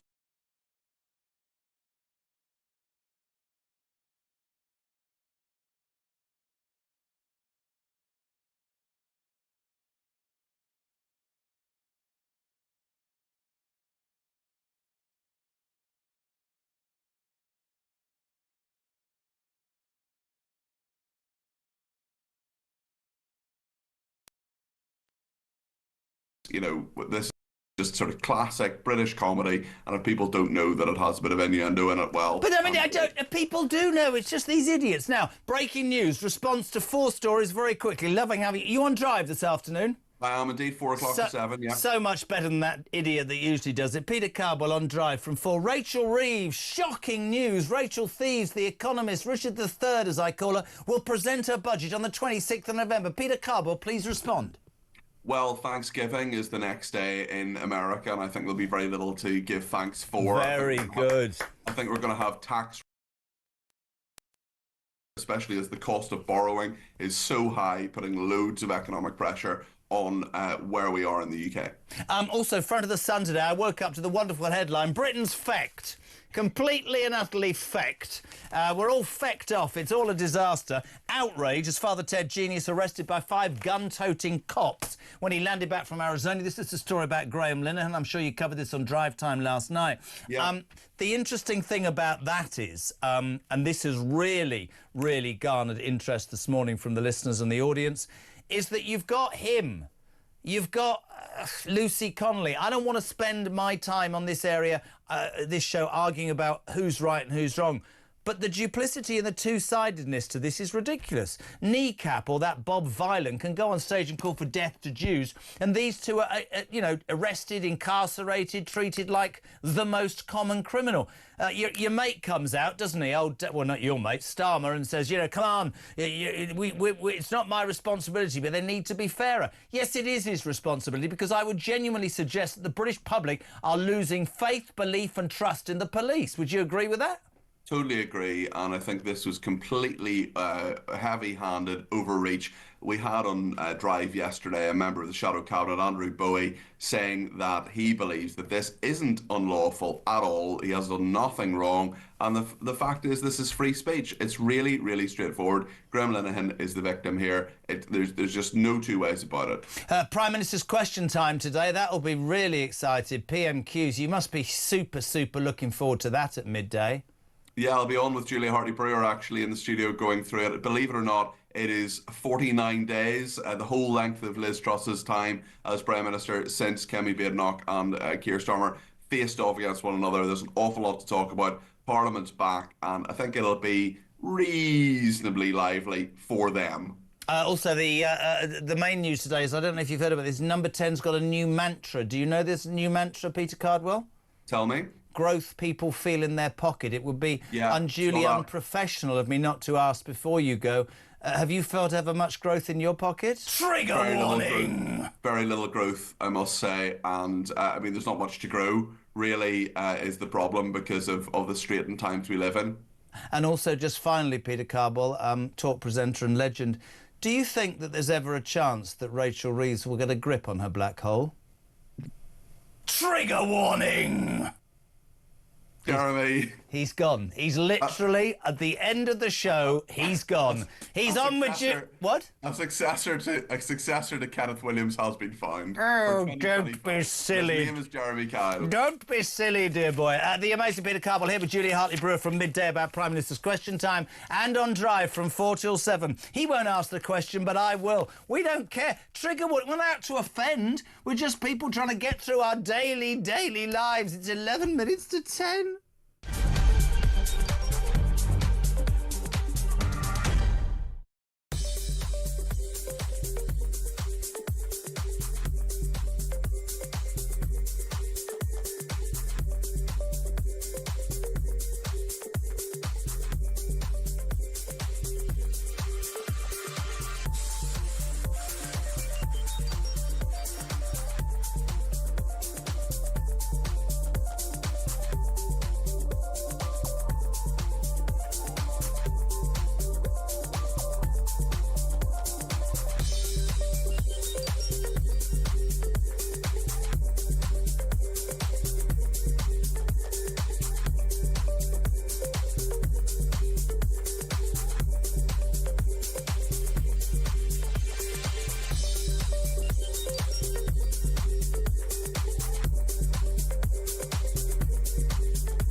Some breaking news this morning revealed that under the Terrorist Act, 242 people were arrested in the year to June of this year. Something you can indulge in as to all the people who aren't going to prison because, well, there's no prison spaces. So this is a talk exclusive we've been looking at.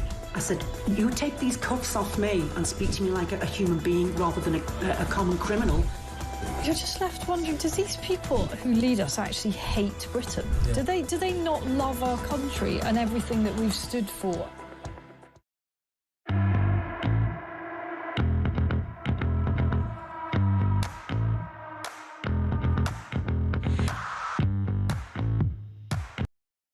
Across the UK, on DAB+, on your smart speaker, on your smart TV, and on your side. This is Talk. Welcome back to Morning Glory. Julia here from 10. Thanks for your text. Steve Smedley. Digital ID cards have nothing whatsoever to do with immigration and everything to do with forced in compliance and the obedience of a police state. Jeez. Bernie. If they can copy your credit card, they can easily copy ID cards. Mel Henogan, never mind.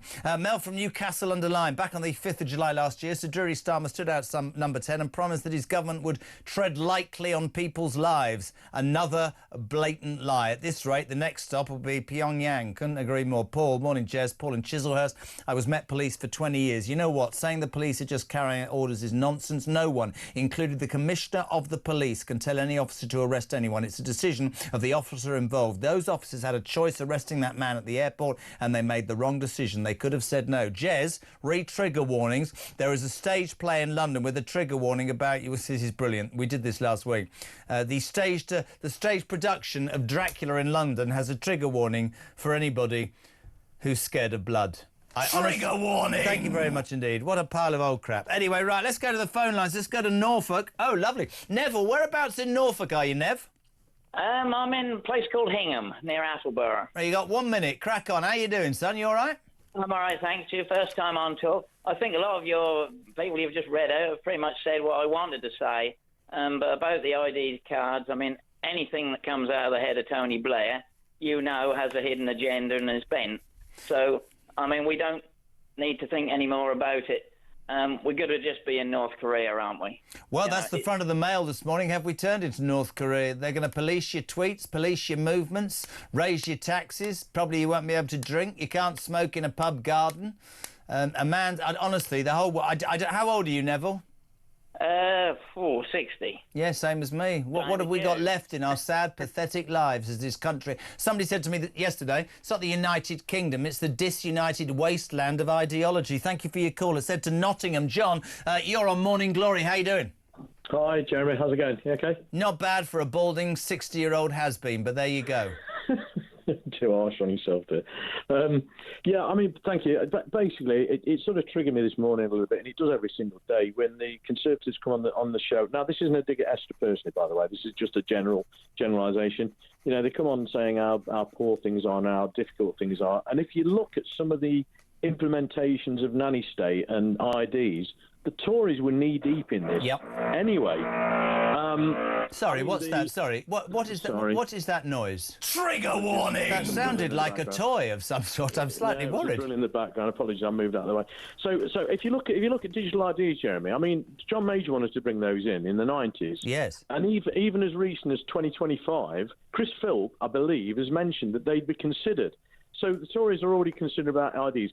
Other things, Jeremy, if you bear with me, the nanny state started to come in a lot heavier under Boris, by the way.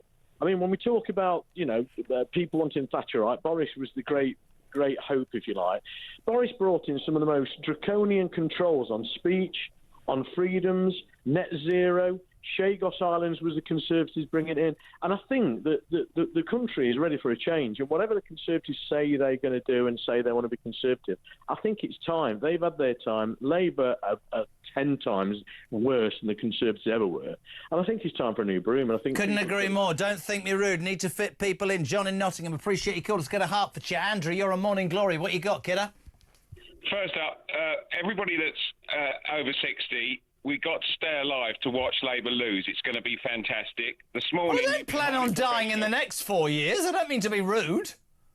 No, but come on, let's stay. That's what I want to see is him coming out at number 10 with his tail between his legs, and that'll happen in the next 18 months. Sorry, trigger. You can't say trigger tail. Warning. Trigger warning there. You can't say that on the breakfast show. It's an outrageous comment. But no, I agree with you. I plan to stay alive for 4 more years, so I can. I don't think it'll be 4 years before he's dragged out of Downing Street. I think it will be much, much sooner than that. Andrew in Hertfordshire, thank you, Jez. The ID should apply only to non-British citizens, such as those entering the country on temporary visas. I believe the government is using the boat crisis as a pretext to extend ID cards to everyone. Kyle. All right, fine. Why do we need ID cards? We have legitimacy with a national insurance number, proof of status. Lee in Norfolk, I agree. Dave's in Aberdeen. Morning, Jezra, I'm offended by the trigger warning. This country is screwed. Trigger warning. Yeah, I know. Trigger warning. Thank you very much indeed. We've done that one. There's already... Oh, hello. BBH. What does that mean? Sounds like a sort of... No, don't go there. Surely, as the Supreme Court clarified that only a person born a woman is a woman, a man in a dress should be arrested for going to a lady's toilet, so what's the problem? Don't start talking bleeding common sense to me. That doesn't work at all. So we're lining up with Julia Hartley-Brewer from 10 o'clock.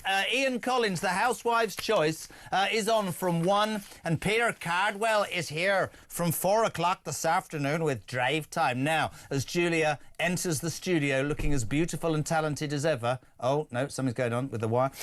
We must remind her, very importantly, we have trigger warnings all over the place this morning because the government are basically trying to control us. How are you, Julia? Good morning. Very well indeed, thank you very much. We've had a ridiculously strange morning because you get trigger warnings left, right and centre. What are we being triggered by today? Kenneth Williams, an audience with on ITV. Oh, matron. They're not allowing that in case it upsets you. Mate, what is going on? I just think everyone needs to take a chill pill, don't they? It's really. But how can you take a chill pill? The front of the Mail says we're turning into North Korea. I know. I mean, we really are. I mean, it is Graham Linehan's arrest, and again the 3 tweets. I was messaging with Graham Linehan yesterday. He's preparing for a trial. There's something else, involving tomorrow, may or may not be related to this. And we've got to talk about, we need to tackle the migrant issue with national ID cards, so we're going to be a papers, please society. Every single time, whatever the problem is in this society, the government, the authorities, the police, the councils, whoever it is, they choose the wrong solution. It's really interesting. On the show, all of that and more. All of that and plenty more, yes. Banning energy drinks. I mean, how many do you drink in the morning? I don't have any at all. I hate them. I was going to go with 10. No, mate, honestly, I don't. I drink too much tea, which means I have to get to the toilet. And can I just point out to you, if you do go to the toilet in the middle of the show, you can't get through the door. I've just headbutted it and nearly killed myself because the lock's broken. Excellent. But there'll be a trigger